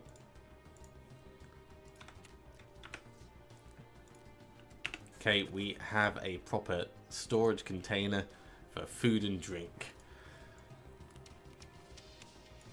And our new weekly has just appeared, so we'll have a little look at that.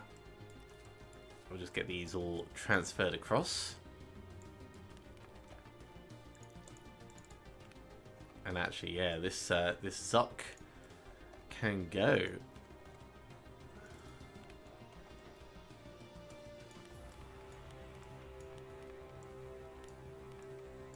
There's a max energy, there's a max energy. All the Tshonkas.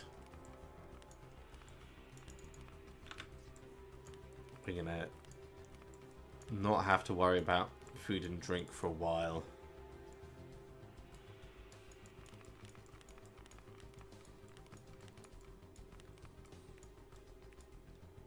So this can remain for specific quest items that we need to look after. Sprats can also come down. Did we have any food in this? Another Tshonka. And the rest of it. Oh, we've got space now for stuff, don't we? Yeah. Well, that can go in there.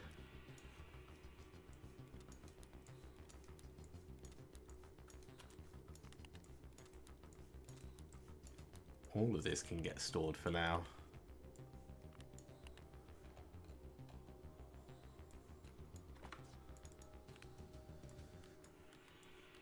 Bad ammo, so we're not going to keep it, but...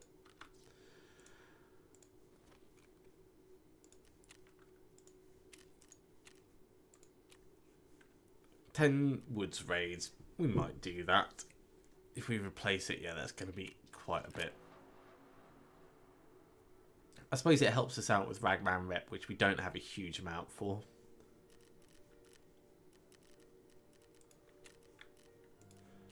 So let's sell this, this, and this.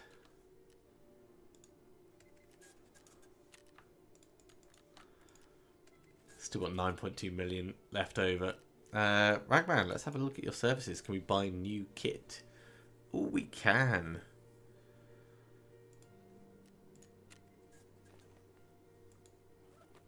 That's not bad. I also quite like that.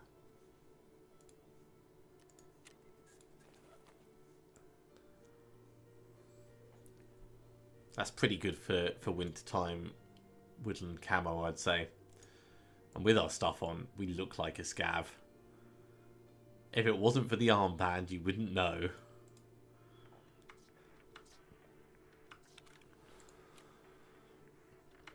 Which is pretty good for walking around late raid, as long as you're not fighting AI scavs. It's not a bad place to be. Okay, well, with that, I think that's probably going to be a good point to finish off. Let's take this out. Take this out. If I take that out, does it count as... Oh, you can specifically gear your pouches. That's cool. Well, we'll keep the space free, so next time I can start with the scav run. But I'm going to finish up there, so thank you very much for coming along, everyone. I do hope you have enjoyed this. We've made some pretty good progress. There has been some face checking, but we've had some victories in combat. It's just mostly been a bit of a grind to get golden swag done. As always, if you have enjoyed this, be sure to give a big thumbs up. If you haven't subscribed, go ahead and do so, and you'll be told when I go live in the future. Otherwise, have a very good week, everyone, and see you again soon.